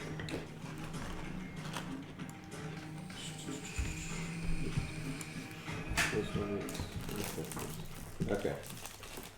I am going to. It was just Okay, so first I'm going to Like here, like you guys up. cast a. Actually, what is this? Okay. Okay, so first I'm gonna cast Firebolt at him. Okay. I'm just gonna lob it out and just say, screw it. I can just imagine. Okay. Yeah. Is it a save, or is there an attack? You have to roll to attack. Yeah. Okay. That's 19. 19. Yeah, that hits. That hits. Okay. Roll some damage. I can just imagine him over the edge. Yeah, I'm just gonna yeet it over the edge. Alright. And that goes for 10 fire damage. As you release this bolt, it lights up the air around you as it just passes over the top of this plateau and lights up. As it gets closer, you can see its large, like fangs, like orc-like fangs, just like protruding down over its chin, blood dripping, and viscera falling from its mouth as its eyes begin to widen and its pupils begin to shrink as the light impacts the side of its face, and it lets out a blood-curdling scream that sends a shiver down your spines. It's like ice smashing against ice, the crunch of glaciers moving over time, shrill in your ears that echoes throughout the chambers of this cavern. What else would you like to do? And then I'm going to cast, as a bonus action, I'm going to cast Spirit Shroud on myself. Spirit Shroud. Okay. So that gives you... So until the spell ends, any attack I make deals 1d8 extra damage when I hit a creature within 10 feet of me. Okay, melee? Just within 10 feet. So I can cast okay. It just has to cast be them within 10 feet? Yep. What kind of damage does it do? Additional of the damage that you do? Or... Well, it can be... So it's my choice. I can either... Wait, actually... hold It on. says extra damage, so I'm guessing it's whatever the original damage was, Yeah. is that type of damage. Well, it just says the damage is radiant, necrotic, or cold. Your choice when you cast this. Okay, yeah, perfect. So what would you like to... Which one? So I'm just deciding. Yeah, so when you cast a spell now, you choose. Oh, gotcha, what it is. gotcha. So Okay. radiant, necrotic, or cold. Okay. I'm gonna go with necrotic. Okay. Because I feel like cold isn't gonna do shit to this guy. Okay.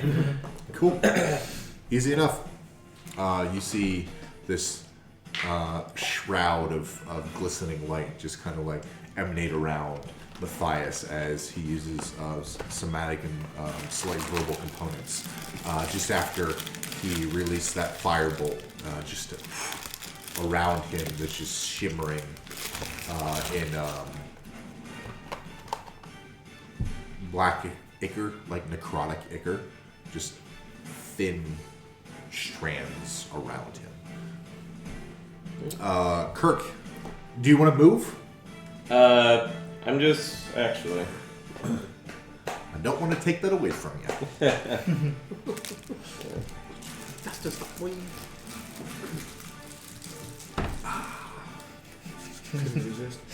Man, I like this session. It's got some really good descriptive shit. You're welcome. We're here for you. Right.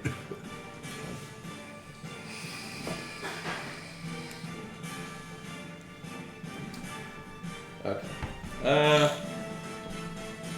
I'm gonna stay where I am for now. Okay.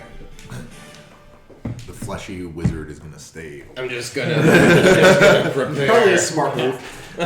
Kirk. So I'm gonna yell, "Get to the wagons! Get to the wagons!" as loud as I can to try to wake the rest of the wagon train up. Okay. And then I'm going to cast sleep in what I think is the middle of that room. Okay.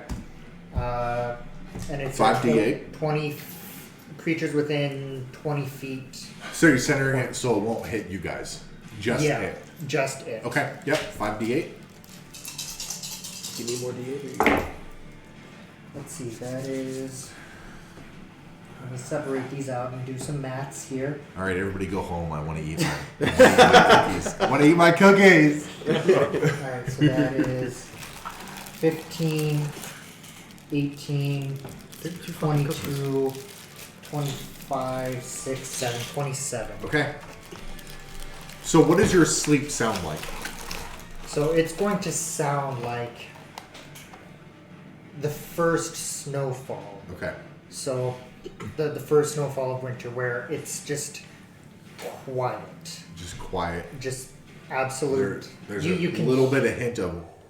Yeah. Just a little. Just Okay. a little bit of hint of the wind on the walls of the cave, but it's just like the first blanket of snow has laid. It's quiet. You can hear the sounds, but it's muffled. It's a deafening silence. Yes. Okay. So as you cast this this spell, the rest of you hear this silence as it just travels across this platform. However, when it reaches the area that it's in, the silence is broken by the shrill crack of cracking lake ice, and it dissipates completely, and it seems to be unaffected. The attack was unaffected. He looked and smiled. It just snarls. So then, So its snarls don't sound like that. That's like a guttural, that's like a nasal snarl. But the way it sounds, all the noises that I'm making, think Ice. shrill, cracking ice is And the then- noises that it's making. I just can't go As- that high, or I'm going to kill myself. and then as a bonus action, Yes. I'm going to use Bardic Inspiration Okay. on the dwarf. To dig a hole. To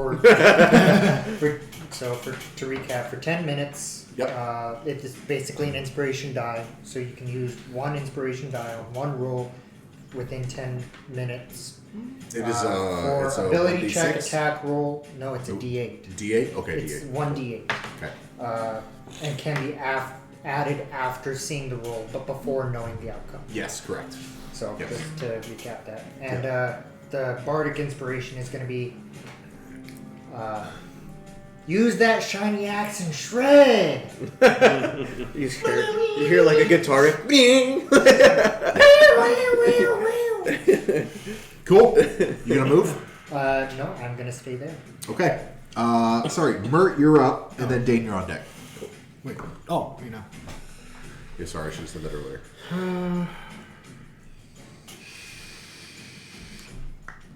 There is no light, right?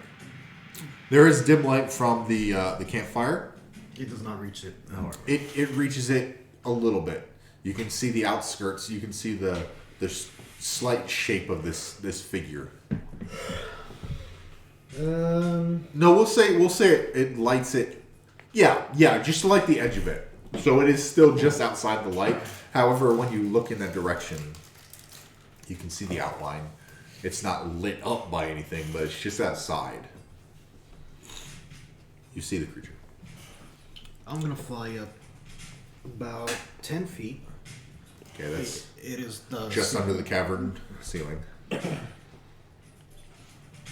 the and- cavern ceiling's about 15 feet. Yeah. And then as it rises with the increase of the stairs. So another 15 feet from. So everything is 15, but then when you get up to the top of the plateau, Yeah. it's 15 from there. So it just here. No. We'll use this 5 feet apiece, 15. Or that's 10, whatever. Yeah. Yeah, that's 10. We'll say that's 10. Yeah. I'm gonna fly 10 feet up and How high is this cave? 15. Yeah. Okay. It's only 15. That's typically 15 feet ish. Actually, that's more than that, but that's just to And show since you I in have the air. flying speed of 65, I can just use that 65, or do I all have to use partly walking and partly You flying? can use whatever you want. So you flew up 10, so you got 55 feet of whatever directional Fine. movement you want. I'm gonna go 10, 20. I'm gonna go up to here. Okay. Question is, taking a torch. Could I take a torch out of the backpack and That's going to be an action. So light a torch. Yeah. light a torch? To Take out pull the it, backpack pull it out and light it. It'll take an action. Yep. So I'm gonna.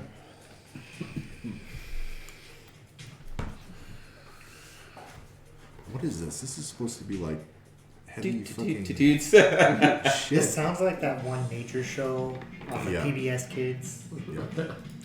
Now we're just jamming up. Yeah, I mean, this is. I mean, we'll deal with it.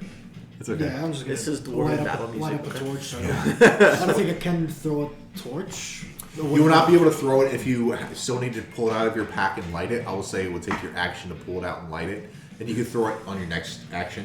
Yeah. Yeah, it's just gonna be that.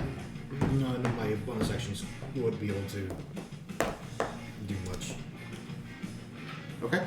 Is that what you want to do? Yeah. Okay. So you spend your action taking out a torch, reaching your pack, pulling it out, whoop, getting it lit. Okay. Any bonus action that you had? No, because Okay. I cannot do anything yet. Any more movement? No, I'm just gonna fly there. Okay. Cool. Easy enough. Dane, you're up. Before I start doing my action, spells and stuff being different class-ish at this point. How is that going to work for me, or am I just going to try something that magically works a different way, like a sorcerer? You can give it a try. Okay. Fantastic. So, Dane's going to try and cast Spiritual Weapon, which he can't. So he's going to try and calm Baranar and summon a spiritual weapon next to him. Do you mind if I roleplay it? Yeah. Okay. But when he does it, obviously nothing happens, and he gets confused. But instead, he feels this ability to almost curse the monster he's looking at. Is that okay with you, or do you want me to roll for that? Fuck you. To curse it? Well, in a sense, I want to cast Inflict Wounds, or not Inflict Wounds, but Hellish Rebuke. Okay. Which it's a bonus action in reality. I can use it as an action or a bonus action. Fuck it. You know what? I'm just gonna move Dane in. Well, that's fine. No, that's fine. You can if you want to do that. That's fine. Oh yeah. So you want to cast that? Okay. I got what you're saying. Is Hellish Rebuke? Read that off to me real quick. Point your finger in the creature that damaged you, which is why it's a bonus action. Is momentarily surrounded by hellish flames. The creature must take a dexterity saving throw.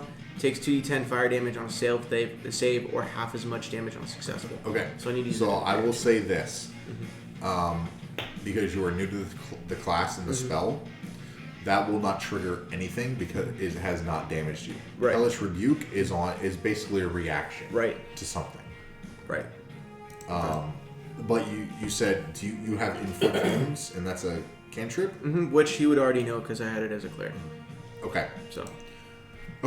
So You begin to attempt to cast your spiritual weapon. You're thinking of the Hammer of Baranar. And your mind begins to... You feel a sharp pain in your head, and you squint slightly, and the pain starts to emanate. And you look up to where the spiritual weapon should be, but you notice this creature begin to contort slightly as you cast Inflict Wounds. the problem is Inflict Wounds is a touch spell.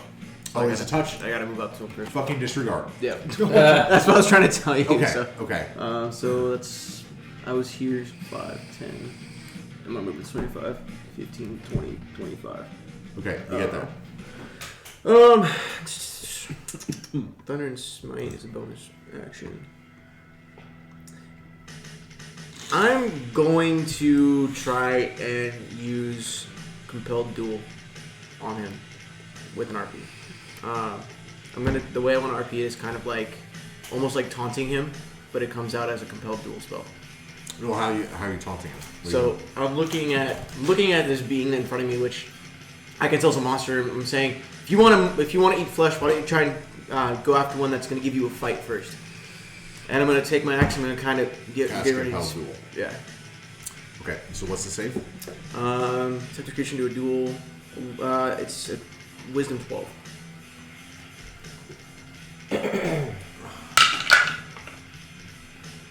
14. Okay, so he isn't compelled. He looks up at you, and in his icy snarl, you see his maw kind of drop, and his teeth, and this wicked, icy smile as viscera falls from his mouth, and he looks at you.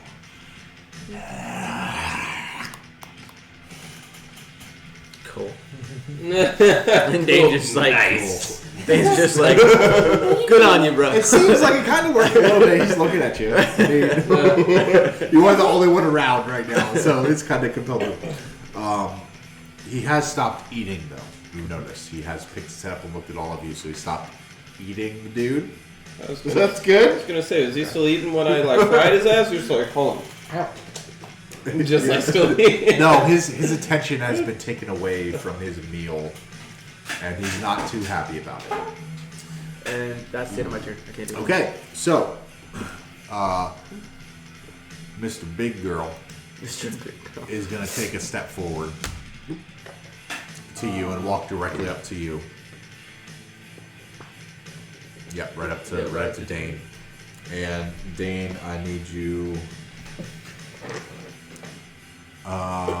Nope. Actually, disregard that. We'll get to that eventually. It is going to snarl at you, and as it yells in your direction, you feel little specks of blood and viscera litter against your face, and this loud, shrill scream that echoes and like twitters in like icicles, just the sound, right? And it is going to attempt to slash at you with its claws. Ooh, buddy. For a 11 on the first. The first one doesn't hit.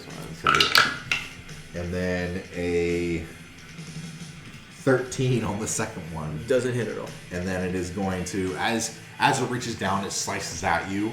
But there is that frozen carcass slightly, and it's kind of keeping him back. So he just slightly out of reach and can't get at you as you kind of lean.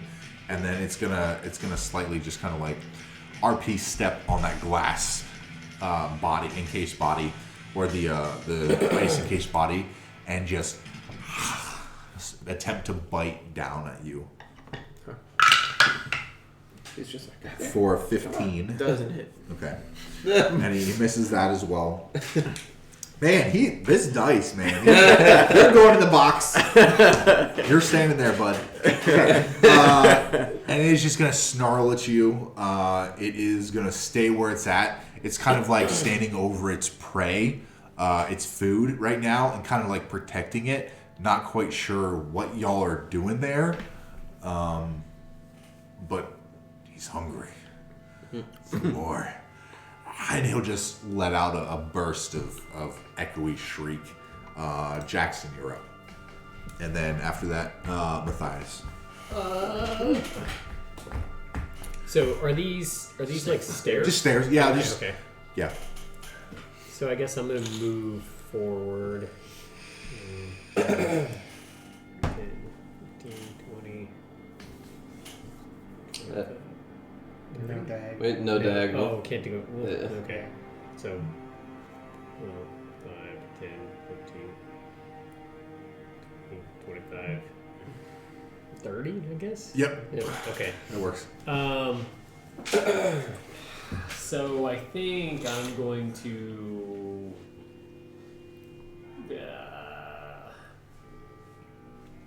try and throw a spark dagger. Okay. Let's see what happens. Yep. So, let's see. The spark dagger, not the sonic blade, right? The Correct. spark dagger from Yeah. Spark Under. Sweet. Nice. So that's 6, 17. Yeah, 17.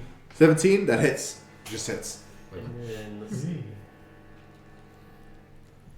Interesting. Oh my god. Wait, what is that? 4 damage. Yeah. And then also, there should be additional damage with that, right? Yeah. Hang on, I'm going to look at it's Should be. blah blah blah. You have a +1 bonus to attack and damage rolls made with with it. And upon a successful hit, lightning courses through. Blah blah blah. Upon lightning courses through, causing the target to take an additional 1d6 lightning damage. So roll 1d6. Thus the spark. Which is 6. Oh, nice. Max damage on that. Math. Okay. You start to climb your way up the stairs, and you see Dane just kind of exchanging or getting out of blows with this creature, and it is towering over Dane. And you reach, without even thinking, you reach into your side, and you pull out a dagger, and you fling it. And as it starts to go through the air, the cold of the air surrounding it and it pushing through through the air begins. You see sparks start to light up from the very tip of the dagger as the lightning begins to flow behind it as it impacts this creature right like in the kidney, and those sparks that were following the dagger emanating from the tip, after the dagger hits, it collides and starts to work its way through the first portion, the chest cavity of the body, and another shriek is let out by this creature as it takes that additional lightning damage. It doesn't seem like it did a whole lot, but it looks super fucking cool. It lit up the surroundings a little bit. Oh, I do it again. So, and then with the other, as that one's going through, I want to release one of my psychic blades. Okay. From the other hand. Okay. Hand. Yeah. Let's see. Where should Psychic go? blade. Make an attack with the blade. Yep. Flipping out little fingers. On a hit, it deals 1d6 plus 2. Exactly. Yep. So I gotta roll. Roll to hit. Yep. Hit. Oh yeah, you put you in the box. You're staying in the box. A 12. Unfortunately, that misses as that first dagger is loosed and the lightning starts to coalesce around it in the air. You're like, oh, that's the spot I'm going to hit. And you just reach your hand out. And as you reach your hand out, scorpion style, purple energy blade just releases from the palm of your hand and just shoots and follows the first. But as soon as that crackle of lightning hits the chest of the creature, it shifts slightly, and that following behind glowing purple blade just misses past and vanishes into the wall. Okay. So can I take a bonus action and use my other psychic blade? You don't have 2-weapon fighting, or you don't have 2 attacks, right? No, I don't guess so. No, so that would have said that would your action and your bonus action. Okay. What are the 2? Hurl both of those, yeah. Okay. Gotcha. Yeah. Okay. Then I think I'm done. Cool. Easy enough. Matthias, top of the round. You are up. Alright. Kirk, you're on deck. Alright. Oh my god, this fucking I'm gonna change this music, man. This is It's like nice and calm. yeah. Come on now. Give me some shit. Disturbed. I like it. Okay. So first, as a bonus action, Okay. I'm gonna cast Chardelin's Stride, which so for the duration of the spell, it increases my movement by 20 feet. Okay. So is that a concentration spell? It should have a C next to it. Yes. Okay. Is Spirit Shroud also concentration? I believe so. So when you cast one concentration followed by another, it cancels out the first one. Oh. Okay. So you can do that if you want. Okay. And it or not. It's whatever. But that's the concentration ring. just to show that you're concentrating. Oh, okay. But the first one will drop if you cast a second concentration spell. Okay. Oh, don't want that. Let's see.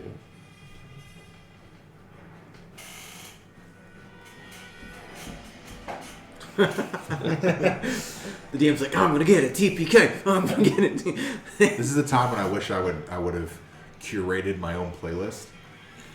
Just don't got the time. Okay. I am going to move. Let's see. 1, 2, 3, 4, 5, 6. Ooh, So I'm gonna just come right up. fleshy wizard's getting on the front lines. All right. Alright, well, I'm gonna go right there. Uh-huh. And then I'm going to cast. Let's see. I got this one. Just to preface, if you target anybody that's attacked near me, I am using protection. If that makes sense. Do what? So I have a reaction. If anybody within 5 feet of me gets attacked, I get to impose disadvantage on the attack roll. Is that a feature? It is no, it's because of my fighting style. My fighting style is protection. I just have to have a shield equipped and it takes effect. Okay. So Yeah, I'll just have you, whenever it happens, to just say that is what's happening afterward as a reaction. okay. Okay. So I am going to cast. Just gonna cast Firebolt. Okay. And it is within 10 feet of you? Yep. Okay. So that's 17. That just hits. Okay. So Man, this thing is... I've been excited to use this boy for a while. He's dying. Y'all are doing good. So that's 16, and then I'm gonna roll for 16 points of fire damage? yes, Okay. and then I'm going to roll Math. for Spirit Shroud. Okay. Oops. Oh, that's not right. Okay, Okay, that's right. 1d8. Necrotic damage? Yep. Okay. As a 6. Okay. Boy doing damage. As this firebolt releases, it doesn't travel very far, and it just has enough time to shift his gaze from Dane over to you. As once again, with the bright, brilliant light of the fire, its pupils begin to just get super small, and it just impacts it in the chest. And as soon as that flame hits, it lights up the surrounding area. It takes the damage. And then as soon as it does, it reaches up and shrieks as following those flames are bits of black cordage flying through the air that change direction when the flame impacts. It shifts and impacts the creature around the head. And it takes, 6 points of necrotic damage as it just begins to begin to shrug and try to shake it off as its shrieks and yells are becoming more aggressive and what the fuck is the word? Not shimmer. Tremor, sending a tremor throughout the. And then the music just. Yeah. The music cut off while you were thinking, and then it just. Light bulb. Just a severe tremor throughout the entire cave as its shrieks are elevated, and as the two of you grow closer, that was okay. You feel a cold emanating from this creature that is worse than it was outside. Hang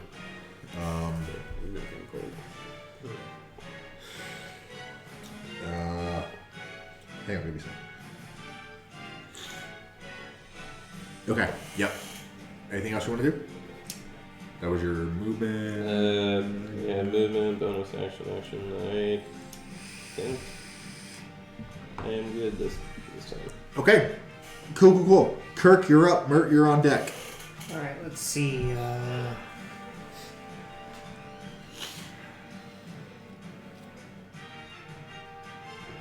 5. I just need to curate my own playlist. I just want like icy combat.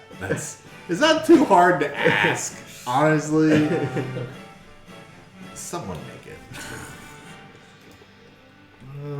It feels like a chase scene in the middle of an urban city. Right. Maybe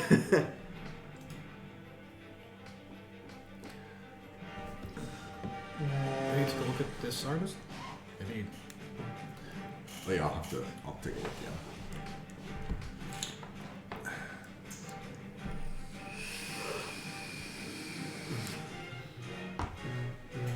So while we're doing, can I ask a question? So then I'm gonna use my action to use dash.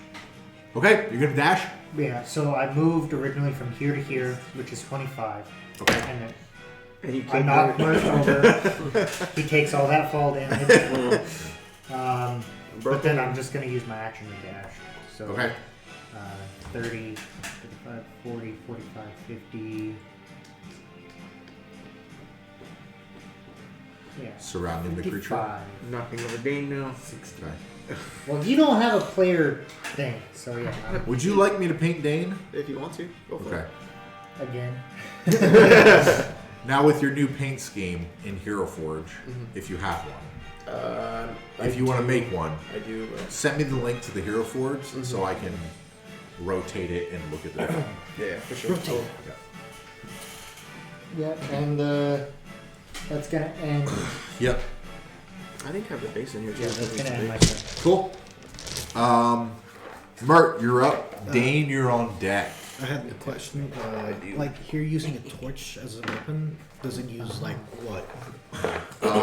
It will be with a torch. I will say it will be a 2-hit, an improvised weapon, and then the damage would be 1d4 fire damage. The to hit would be what? What? The to hit would be just a. I will say it is your. So it's a d20 plus your dex. Your dex modifier. Because it's like a ranged weapon, so you're throwing it. So it's using your dex modifier. Yeah, no. I was. Well, shit, no, I don't want to throw it. It's like, oh, fuck, okay. You have a torch lit, and you're up pretty high. Yeah. And you're lighting up the area pretty decently, so everyone can kind of see this creature. 5, 10, 20, 30, 40. That would have just land me right Literally here. holding your hand. Oh my. You gonna land right there? Yes. Okay. Right at his feet. Easy enough. And I'm gonna try shank him with a short sword. Try to stab him? Okay. Go ahead. Shank. Roll to hit. See if you get him. Dirty 20. Dirty 20 is gonna do it. Give me the damage. 8. Very nice. Very nice. Okay. Everyone else, you see. What'd you do with the torch? Are you still holding it? Still holding it. Okay. So you all see Mert fly up in the air, and then you see this bright light of a torch, just, and you see. He flies down with a torch in one hand, and as he's flying, he like lands and pulls out a short sword and just and stabs this creature right in the gut, just below the belly and above the groin, and does a little bit of damage with a short sword. No chilling for you. I'm gonna use my second attack. Okay. So, is it? I have 2 attacks per Okay, that's right. That's right. It's not 2 weapon fighting. It's 2 attacks. Got it. Okay. For 24 to hit. That hits. 20. Stab again with the short sword. Yep. Yep. So you see, it's not even. It doesn't even take very long. It's just a. And it just stabs in, and a little bit of like blue blood just kind of like flows out and hits the ground, and whoever's around sees it. It like sizzles a little bit, and like forms into like little icicle bits, little pieces of ice as the blood hits the ground. It looks hurt. It looks like it took a little bit of damage. For my bonus action, I'm gonna use Flurry of Blows. Okay. Which it was to unarmed attacks basically, right? So flurry of blows would be unarmed attack. Yeah. However, you're holding a short sword and a torch. You don't have any unarmed anything. Oh, you want to kick it? Kick it or fucking headbutt it. Just. Okay, yeah. Unarmed strike, headbutts, sure. Yep, I'll allow it. I'll use Flurry of packs. my key point for blows. How many attacks does it give you? It gives me spend to make 2 unarmed strikes as bonus. 2 unarmed strikes? Okay. What you rolling? A natural 20 for 28. Okay, that does hit. And that's going to be a crit. So what's your unarmed damage? Is it 4? Base unarmed damage? Yeah, because there's no modifier with that. Well, What's your unarmed strike damage? 1d6 plus 5. For unarmed strike? Yes. Because he has talons. No, because I'm a monk. Oh. Okay. So roll the 1d6 plus 5, you said? Yes. Roll 1d6 plus 5. 7. Okay, add 6. 13. Okay. And that's for the first one. 13, sorry. And for the second unarmed strike, a 19 to hit. That's going to hit. Jesus Christ. Merchants would have soloed this one thing. For 10 damage. For 10 damage. A And lot of damage. It's a lot of damage. I kind of want to use the open hand technique, but so wait. I'm trying to understand what. Whenever you it's one of the following effects. If it fails.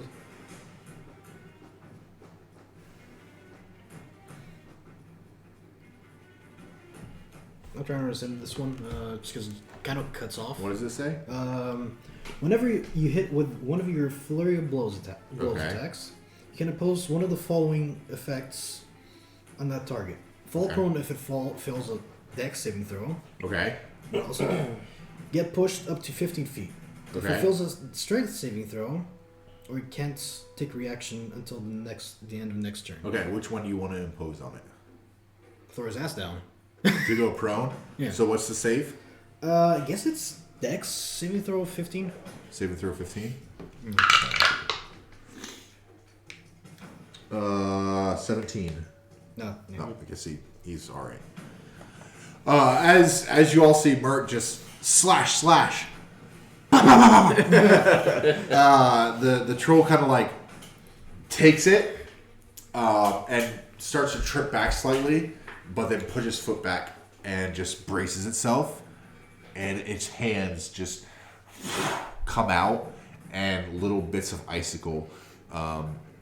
Its nails begin to extend slightly, and its maw, like its upper incisors, its fucking fangs, right, begin to grow with shards of ice, and it turns its head to you.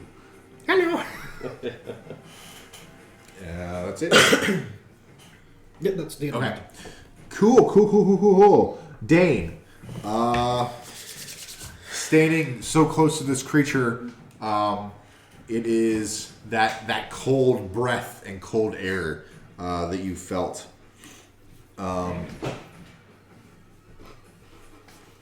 You take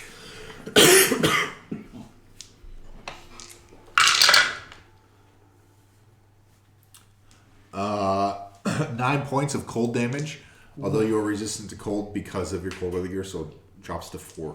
So is that one of the saves that does half damage if it's not saved? No. Okay. You automatically take the damage. Okay. Because you're within Well, that's not a what I certain mean. number of feet. Like, I didn't know if it was one of those rolls where if you rolled above a certain number, you did max, otherwise it was half. No. So because you have resistance, it's automatically halved Okay. of the damage. So 4 or 5. 4. Okay. I round down. Okay. Dane is going to sidestep right to get directly between both Matthias and Mert and the beast. And then he's going to swing out with his brand new big toy.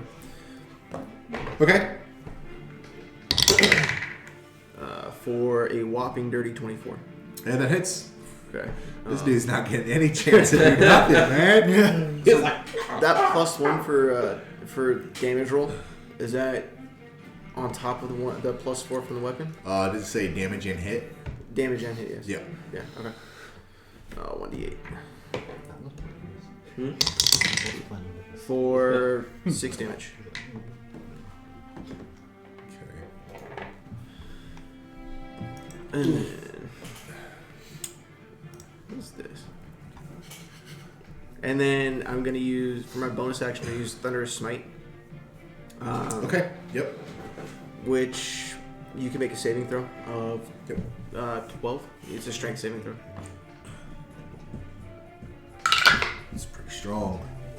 17. Okay. That saves. Okay. Yeah, you lay in with one side of this blade, and it slices across like the calf of this creature, just as it was bracing against Mert's attacks. And some blood spurts against the wall and forms icicles, little blood icicles against the wall. There's this thunder that kind of rolls a little bit and then just dissipates. Okay, sick. Can I get a concentration thing? Oh, you're concentrating for... Yeah, Thunder Smite's a concentration spell. Okay, so is it every time you hit? Whenever I hit, it does 2d6 additional thunder Okay, damage. So, right. yeah. Got it. But yeah, if I hit, you have to do the save, and if you fail the save, you take the extra. Okay, easy enough. So,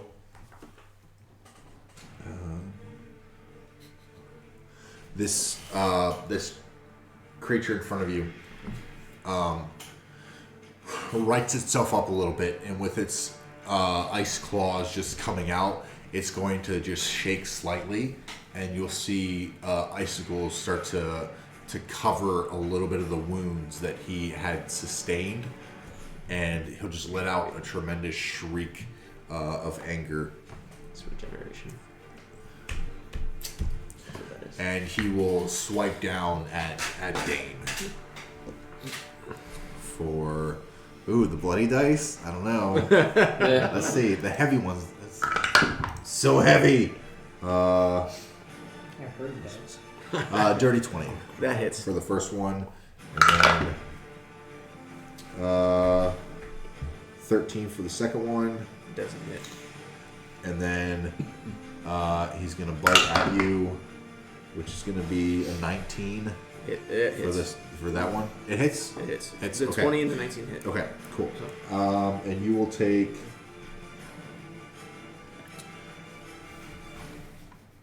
I'm going to use reaction.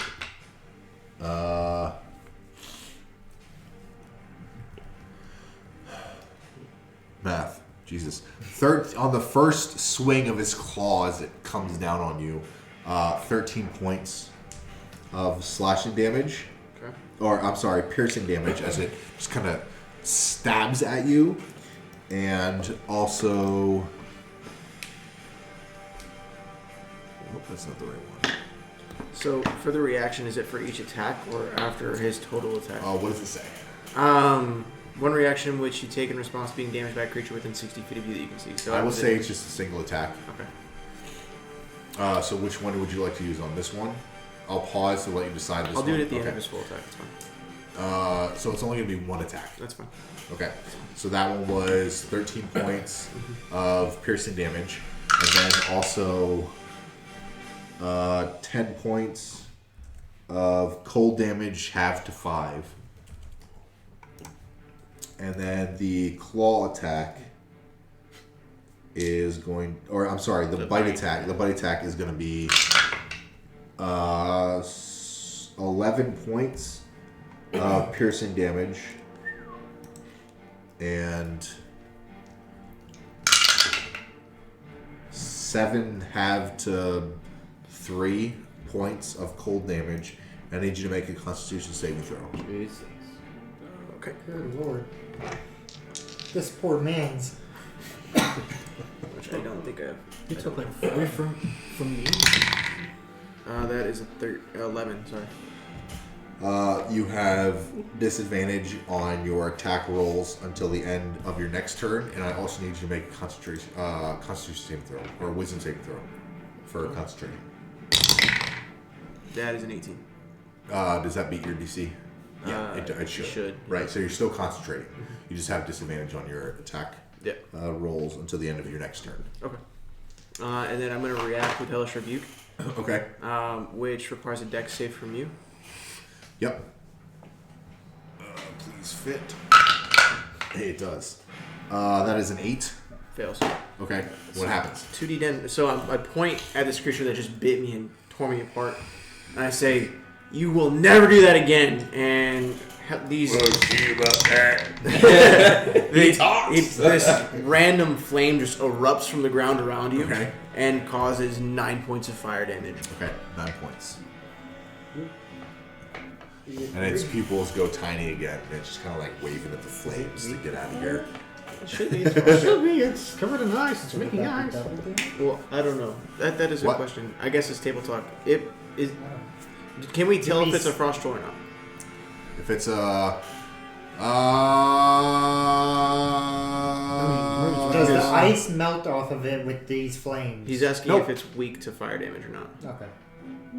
The ice doesn't melt, so... It doesn't look like it. Okay. I mean, if anyone on their turn wants to do a perception check to see, or a history check, or a nature check, or animal handling check to see what kind of creatures this is and anything to deal with it, that is more than welcome. We'll do that after. Okay. Dave, anything else? That's the end of my turn. Okay. I'm sorry. That was the troll. That was your reaction to the troll. Yeah. Okay. And then the troll is good. He's cornered and he's still trying to protect his food. But now seeing the rest of you, he thinks, more food. Snacks. Yeah, more snacks. Snacky. Sounds like that damn word. Jackson, you're up. Matthias, you're on deck. So I think I'm just going to Just crowded around him. just come right up on him and attack with a rapier. Okay, yeah. We're just literally cornered this guy. Mugging him for it. Can't move. 17 to hit. That just hits. Yep. We mugging him. Y'all are destroying. He just wanted to eat, man. 4 for damage. Okay. He ate one of our folks. Well, They came into his home. Yeah. So you reach out with this rapier and you just stab him right in the gut and just pull back, and a little bit of icicle blood just kind of like comes out a little bit. He's looking a little rough. What else would you like to do? I think I'm just gonna take rabbit hop back. Okay. Because it doesn't. Oppose opportunity. Yeah. So I'm just gonna hop back 15. Okay. Cool. Yeah, as you do that, he kind of swings out at you, but you just kind of flip back. Yep. do his little hippity hops. Yep. Cool. Anything else? Nope. Okay. Matthias, you're up. Kirk, you're on deck. Matthias. Alright. So You take. Hang on. You take. Oh, that's. Okay. 14 points, half to 7 points of cold damage. Oh dear. Okay. As the aura of this creature is emanating extreme cold around it, and you being so close. Okay. Well, since I hate the cold so much, I'm just going to light things up with some firebolt. Okay. Yep. Wipe his ass. You're like, bitch, I don't like the cold. And I'm just gonna. Okay. It's 18. That hits. You're like, I'll teach you. And I'm just, you're like, you bitch. And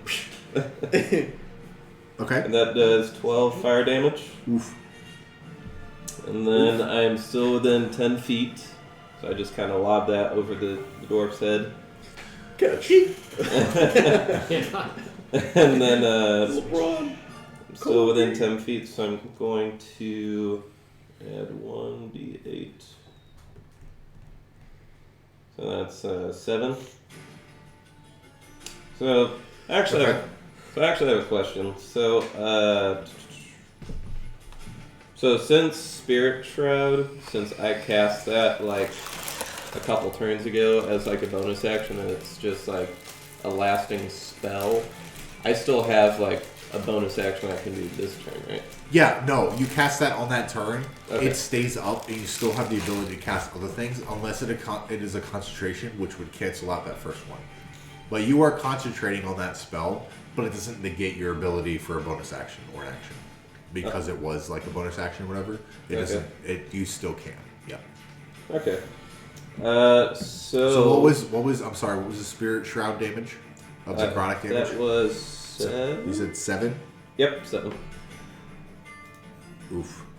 So as you loose this fireball, its pupils go pinprick again, and it just impacts it in the face, and you see a bunch of icicles fly off of it, and the necrotic damage follows right behind the flame and encompasses its head. It starts to streak down its body, and it starts to convulse slightly, and it doesn't drop to a knee, but it's looking really fucking hurt, like bloody, like really bad. It's looking rough. Okay. And it just makes a shriek about half the volume of as it had before. At you all, more of a fearful shriek than anger. We'll take that roll. Not mine. Good. Oh. That was a So your 2. bonus action, you wanted to do something?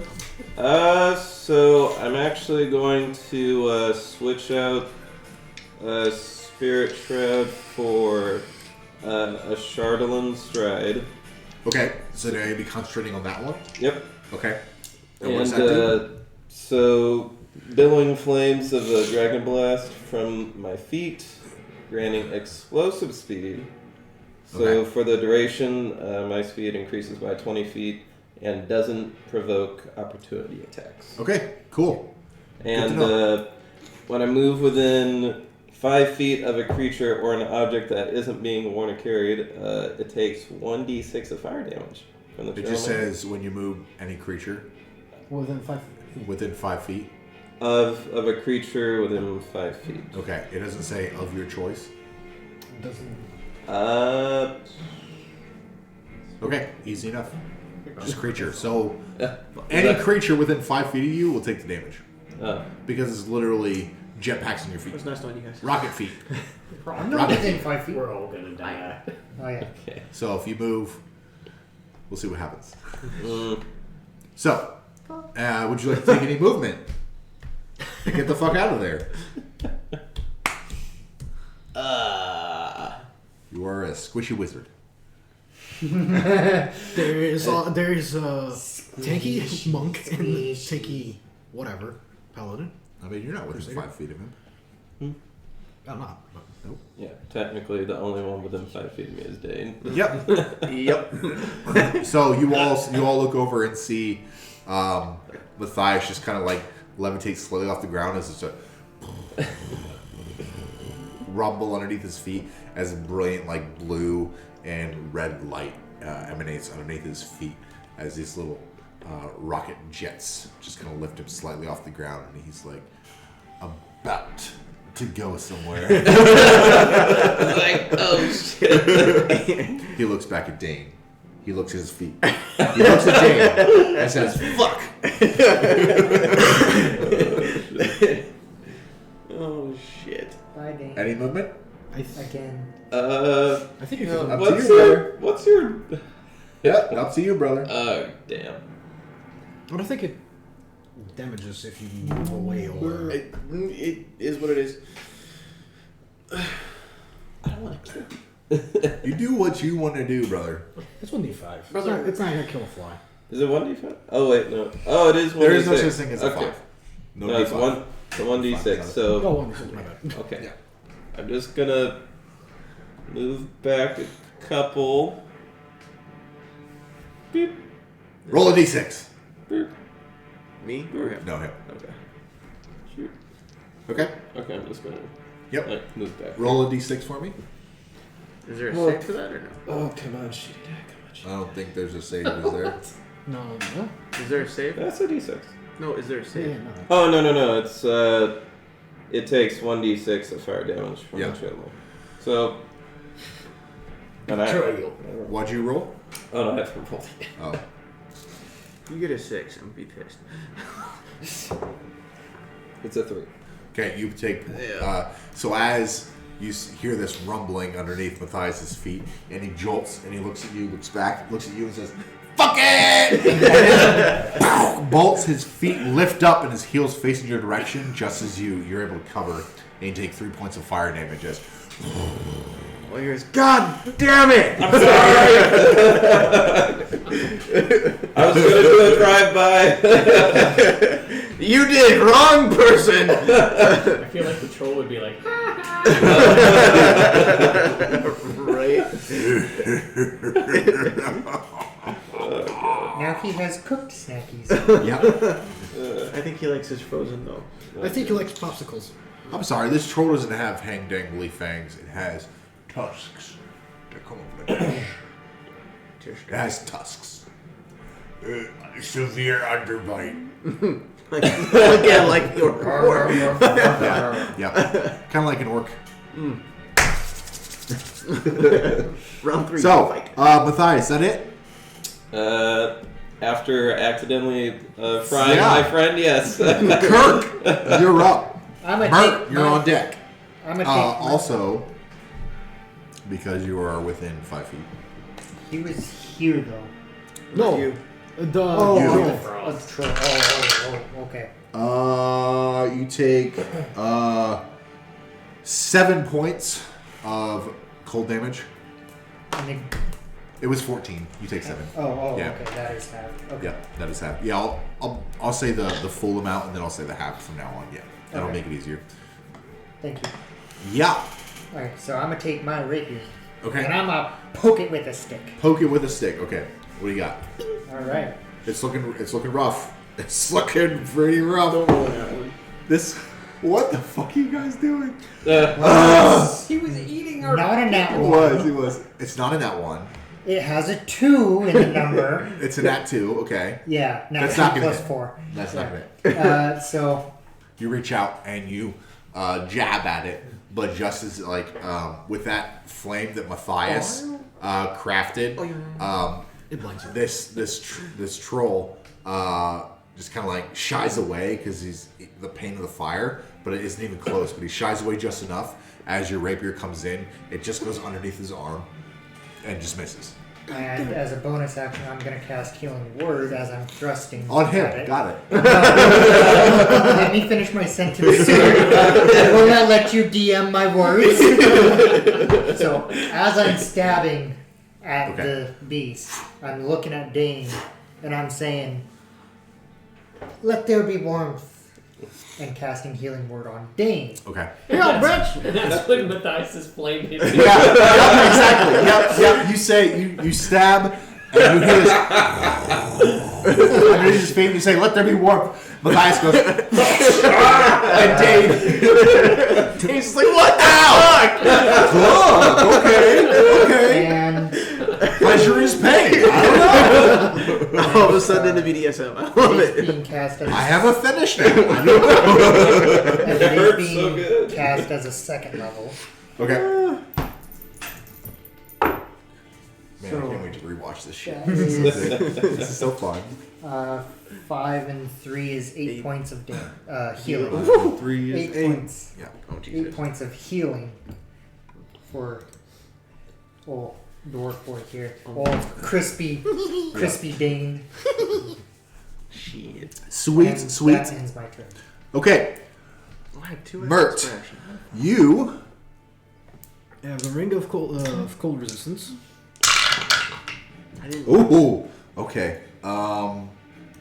That's 14 as well.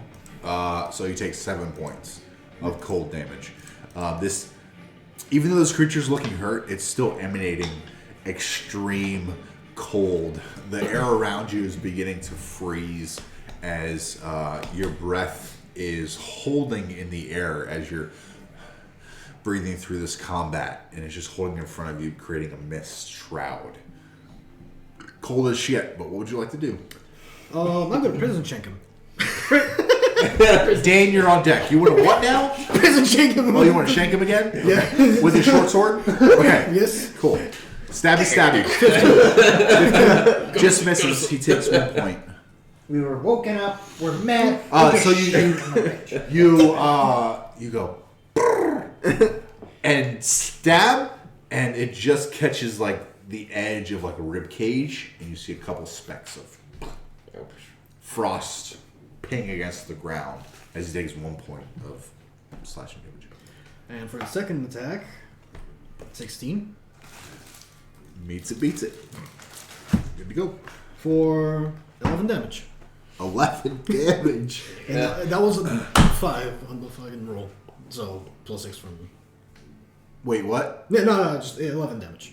Oh, okay. Okay, I thought you meant plus 5 for the hit. Okay. Or the 5 then. Anyway.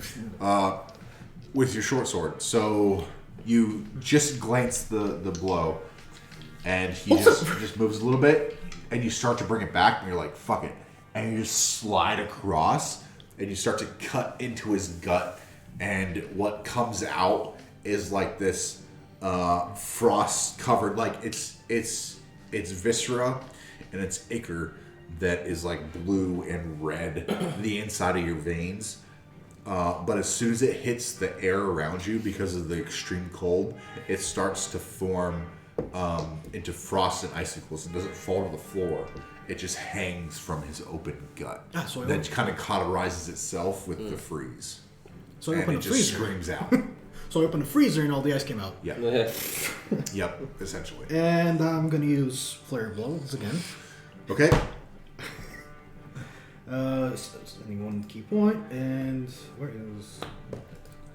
He's looking really fucking hurt. 13 one hit. How much? 13. Does not hit. And the second one is 16. Just hits. 10 What? damage. How do you want to do this?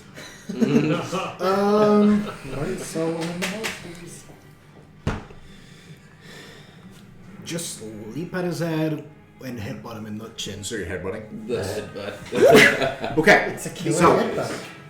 this It's like that shit Goku this did sword in Dragon comes in, slices at him. He dodges slightly. You come across, and it cuts open his guts, and they start to fall out and cauterize, frozen against his waist. He bellows out, shrieking loudly in pain. He doubles over, and as soon as he starts to double over, you rear forward and a sound echoes through the chamber as you headbutt the bottom of his chin. It pushes his chin up into his jaw, which pushes the edge of his jaws up across his face, and the top of his head just explodes out, and he falls back against the wall. One last breath of misty, frozen mist just kind of bellows out of his mouth in his final breath as he tumbles to the ground in this frost giant. This ice, I'm sorry. Woo! This ice troll is just dead. Shenanigoons, you killed the ice troll. Woo! Way too fast. Is that what you're gonna say? It was, I mean, he had some healthy hit points. Yeah. Y'all did some high rolling. Okay. So I he's think not in dead. total I did 61 damage. I'd like to know how many times Mert has saved our ass. Ridiculous damage rolls. Monk's OP, bro. Yeah. Alright. As you look around, you see the half-eaten merchant on the floor where the troll fell. He is beyond gone. His innards are pulled out. half of his body is frozen. The other individual is frozen, and as you take a closer look underneath the ice, his body has expanded and split. So he might not be able to be saved. But looking back into the chamber, you see the two parents and their one child standing by the front of the entrance, awaiting your orders to try to get the fuck out of here like you yelled so long ago. So, about less than a minute ago. With this dead troll in front of us. Yeah. I'm gonna shout to you, say, hey, let's cast some firebolts on his body and see how he reacts to it. Let's learn more about these creatures for next time we get into combat with them. Should we? Well, Why I don't not know if just he'd use a have torch? anything on him. I'm gonna. It's pretty flimsy. I mean, it's a cantrip. It doesn't matter that way. I mean, do we think he has anything on him? Well, it's Like, not what I'm. Wait, pull his fangs out? No, he's asking. He's telling you maybe you should try using I fire. mean, that's a good question. Can we salvage any material off the body? You can Yeah, those- certainly try. Those tusks Well, and hide me. What would you like to salvage? I want to pull his fangs out. Okay, roll a nature check for me. Go for the I'm claws. assuming Nature check. yeah, I'd like to go for some claws. Nature check. 13. Okay. My nature. 13. I was gonna say, could I go Five. for I guess. the hide maybe? There it Roll a is. nature check. Which one? 19, Took you long enough. 19. right? Yeah. 15. 13. I got a 13. 7. 7. The tusks are really hard to get out. You're unable to immediately get them out. You can take another shot and attempt to pull them out. They're just really fucking get there. You were trying to. What'd you roll?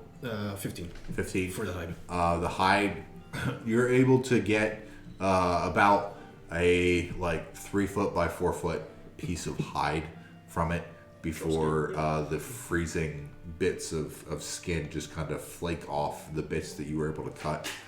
So 3 foot by 4 foot piece of, we'll say there's fur on the portion you have because you kind of went up around the collar and just the back. So you got like a fur line of the ice troll. There's nothing to scalp. His What head was yours? exploded. 19. 19 and 15? 13. 13. How many claws did you want? I was going for 2. You get 2. Yeah, whatever I could get off. I'll say that you're able to get 1 off of there. And it's an ice troll. I went for another grab and I got 13. 13. You're able to. Are you just with your hand just trying to yank? I mean that's what I was initially doing. Yeah. Okay. Trying to yank. Unfortunately, you pull pretty hard, and you yank out like a portion of his jaw as well. You bend and break.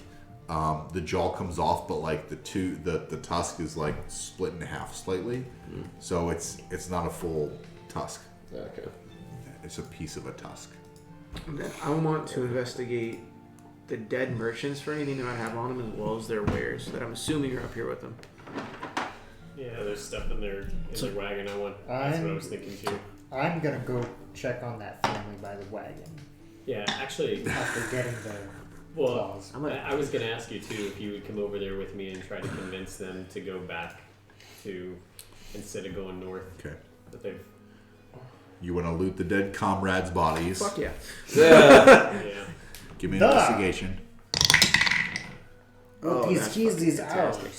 hours. That is a dirty 22. These merchants had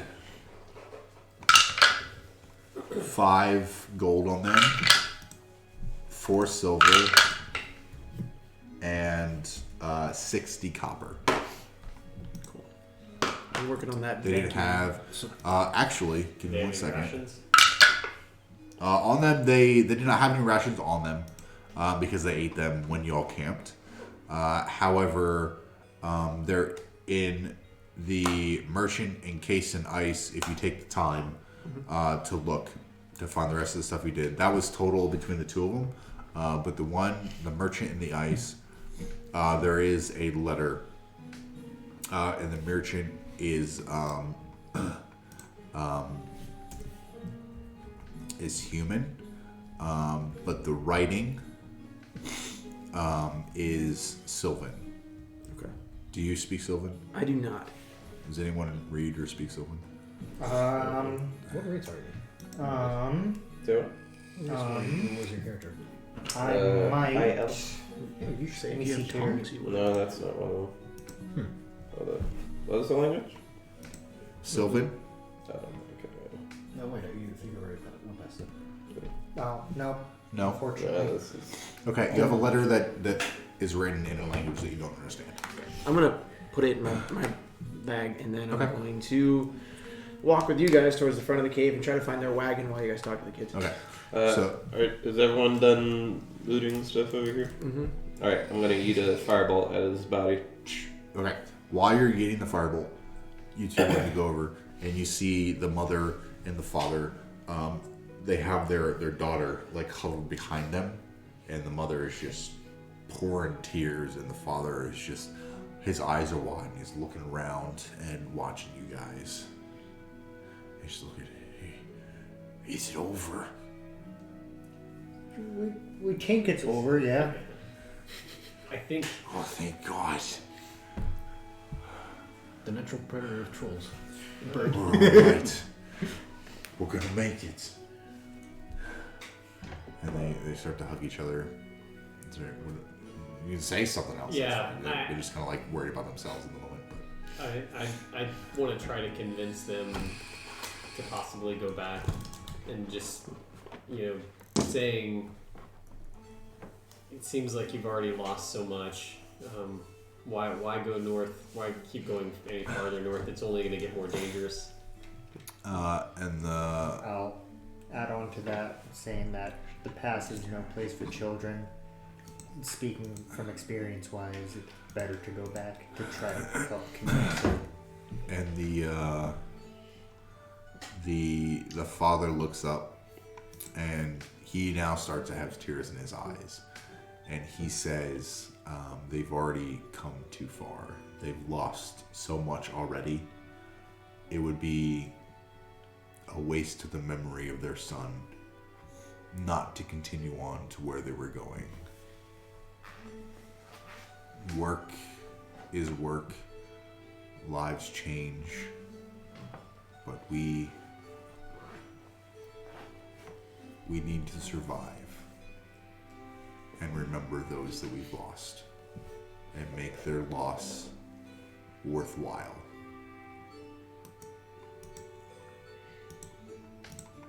Well, you're welcome to continue with us, but just be warned, it's only going to get worse before it gets better. And he nods and he says that he understands all too well. Okay. Yeah. About what time does it feel to be? It's still the middle of the night. It was during the first watch that this happened. So it doesn't feel too far into the night. Jackson was the only one awake. Dean's gonna look at you and say, "I really need to sleep for the rest of this night." And I'll say that it was probably an hour and a half ish into your watch that this happened. So there's still a hefty amount of time left. Okay.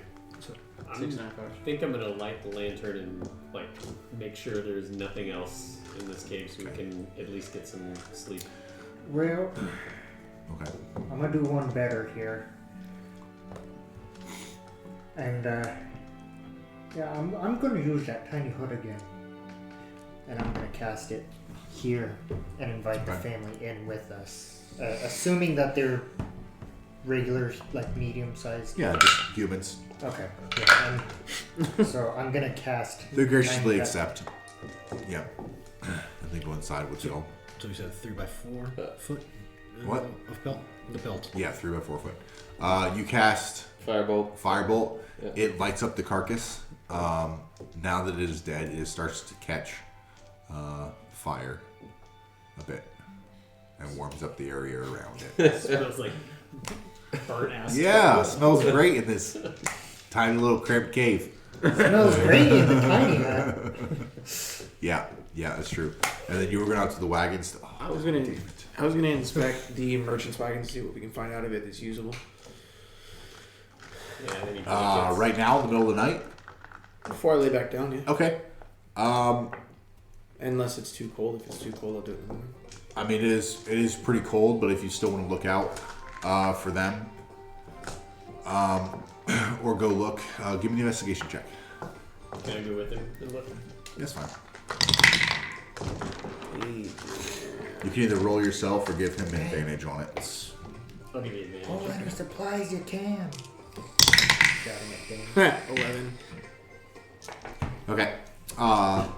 Honestly, inside this merchant wagon, there is a lot of boxes. It's pretty much filled to the brim with mercantile things. There are, well, you can tell by just reading some of the crates. There's things that say wools, things that say tools. There's ones that say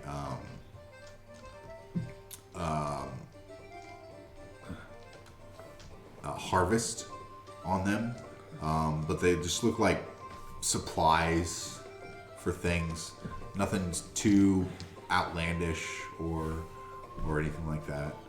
I'm gonna look at Jackson and say, hey, there's a lot of useful stuff in here, but we should come back in the morning with the rest of the party and actually go through it. So, is that cool? Yeah. Okay. That's a good idea. Whatever morning looks like. Okay. And with that, my character's gonna go to sleep in the tiny hut because he needs to not almost be dead. Okay. Same here. Yeah. Easy enough. Now, Go ahead. assuming everybody's in the tiny hut now. Yep. Yeah. I'm in there. Sure. Okay, so I'll say to the party and the family that's with us, after having casted this a second time and starting to remember a little more details, I can just, I'll say, yeah, you can rest easy. This tiny hut is pretty much impenetrable. You know, unless one of you happens to be a very large creature. But I don't think any of you are, so we'll be fine for tonight. So rest easy. Don't think anything's getting in here with us. Okay. And I'm gonna They all kind go of ahead. nod and make- cuddle up, and it's nice and warm. So they I'm gonna go ahead and make my bed. cuddle up and sleep. Is anyone taking watch for the last handful of hours, or are you just kind of just? For the last Let it handful, happen. I Yeah. mean, I can. I mean, I only need That's fine. the 4 hours. So. Sure. Roll a perception check for me, please. That's plastic, it doesn't count. Don't worry, I knocked on the wood. That's 12. Okay. That my passive is 14. That's still plastic. It's wood. Look, there's a. You have a chair. Esque. He does have a point. After being awake Very good. for the last handful of minutes and dealing with this troll, you were kind of on edge. So nothing's really. You're seeing what's going on, but nothing really goes on. Your eyes are a little extra keen to notice anything, but throughout the rest of the evening and into the early mornings, when you recognize that it should probably be time to wake everyone up, nothing goes amiss. You can kind of see outside the cave. The snow is still falling. You can see the snow falling at an angle, so the wind is still whipping a little bit. You can hear it a bit, but it's the final day on the road to 10 towns. That's a long rest then? Everyone gets a long rest. Sweet.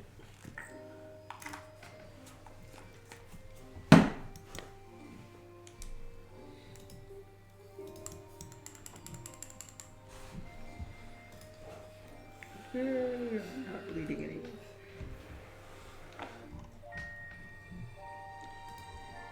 So this so far has been 2 rations. Yep.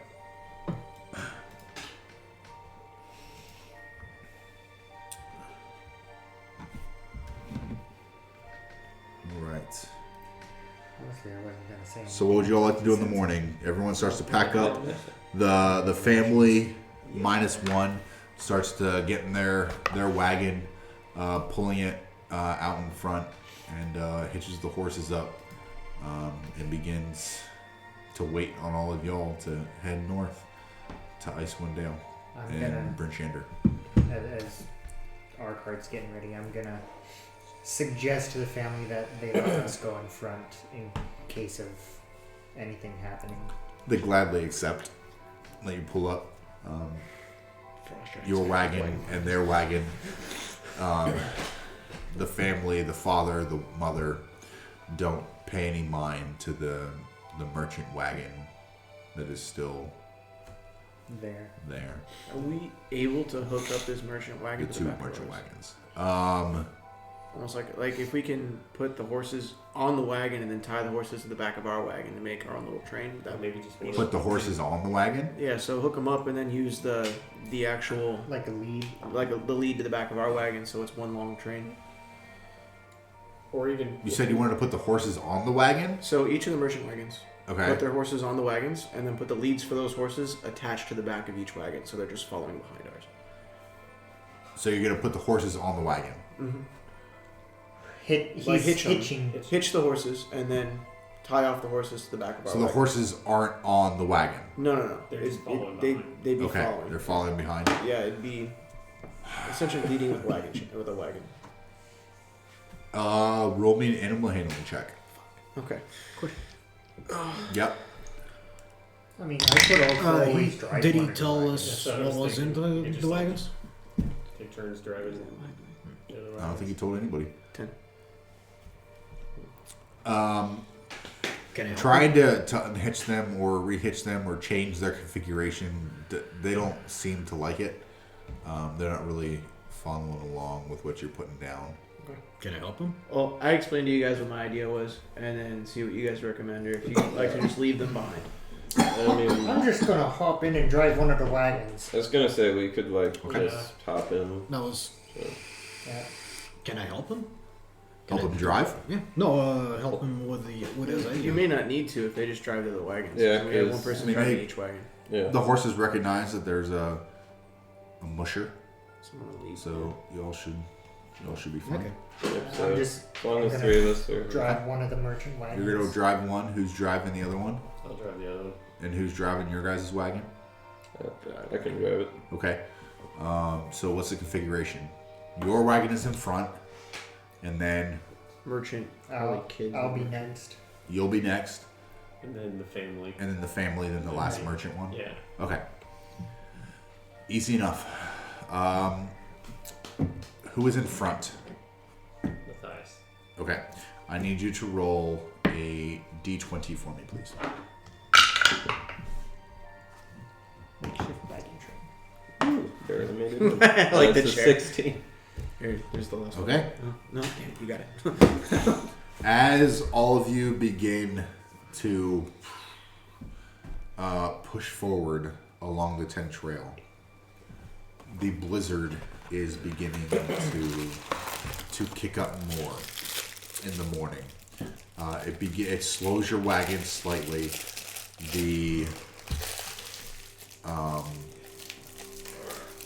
Sorry, I got distracted. No, you're fine. The blizzard and the wind licks at everything that is exposed. Even anything that is not exposed feels the cold. As that twilight that you remember from the day before is taking longer and longer to rise as you continue on through the darkness, surrounded by crags of snow. Or crags of rock, sorry. Snow and rock. The afternoon, though, the blizzard begins to let up slightly.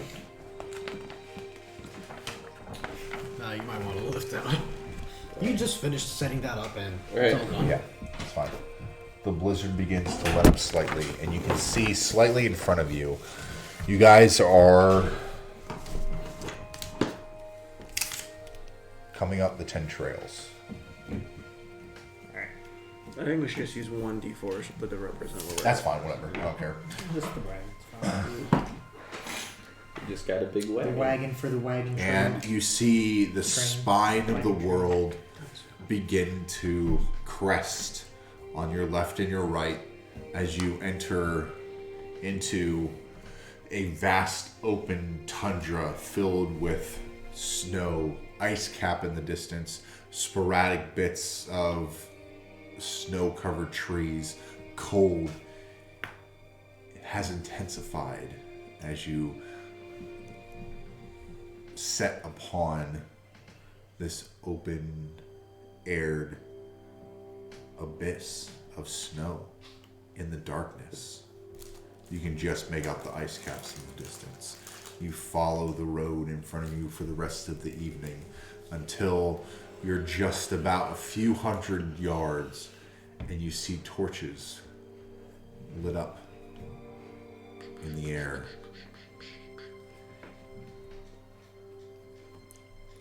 A walled city perched atop a cold and lonely wind-lashed hill in front of you. Bright lanterns suspended over narrow parapets stretching wide. Twist in the wind that add flecks of the color to the darkness in your otherwise drab and unforgiving cold. You see the city, the walled city of Bryn Shander in the cold and frozen tundra. Your fingers numb from the travels, your cheeks ache with pain, your noses, if they're still there, blue with anguish. Shenanigans, gentlemen, welcome to Icewind Dale. And that's what we're going to call the session for the evening. Woo!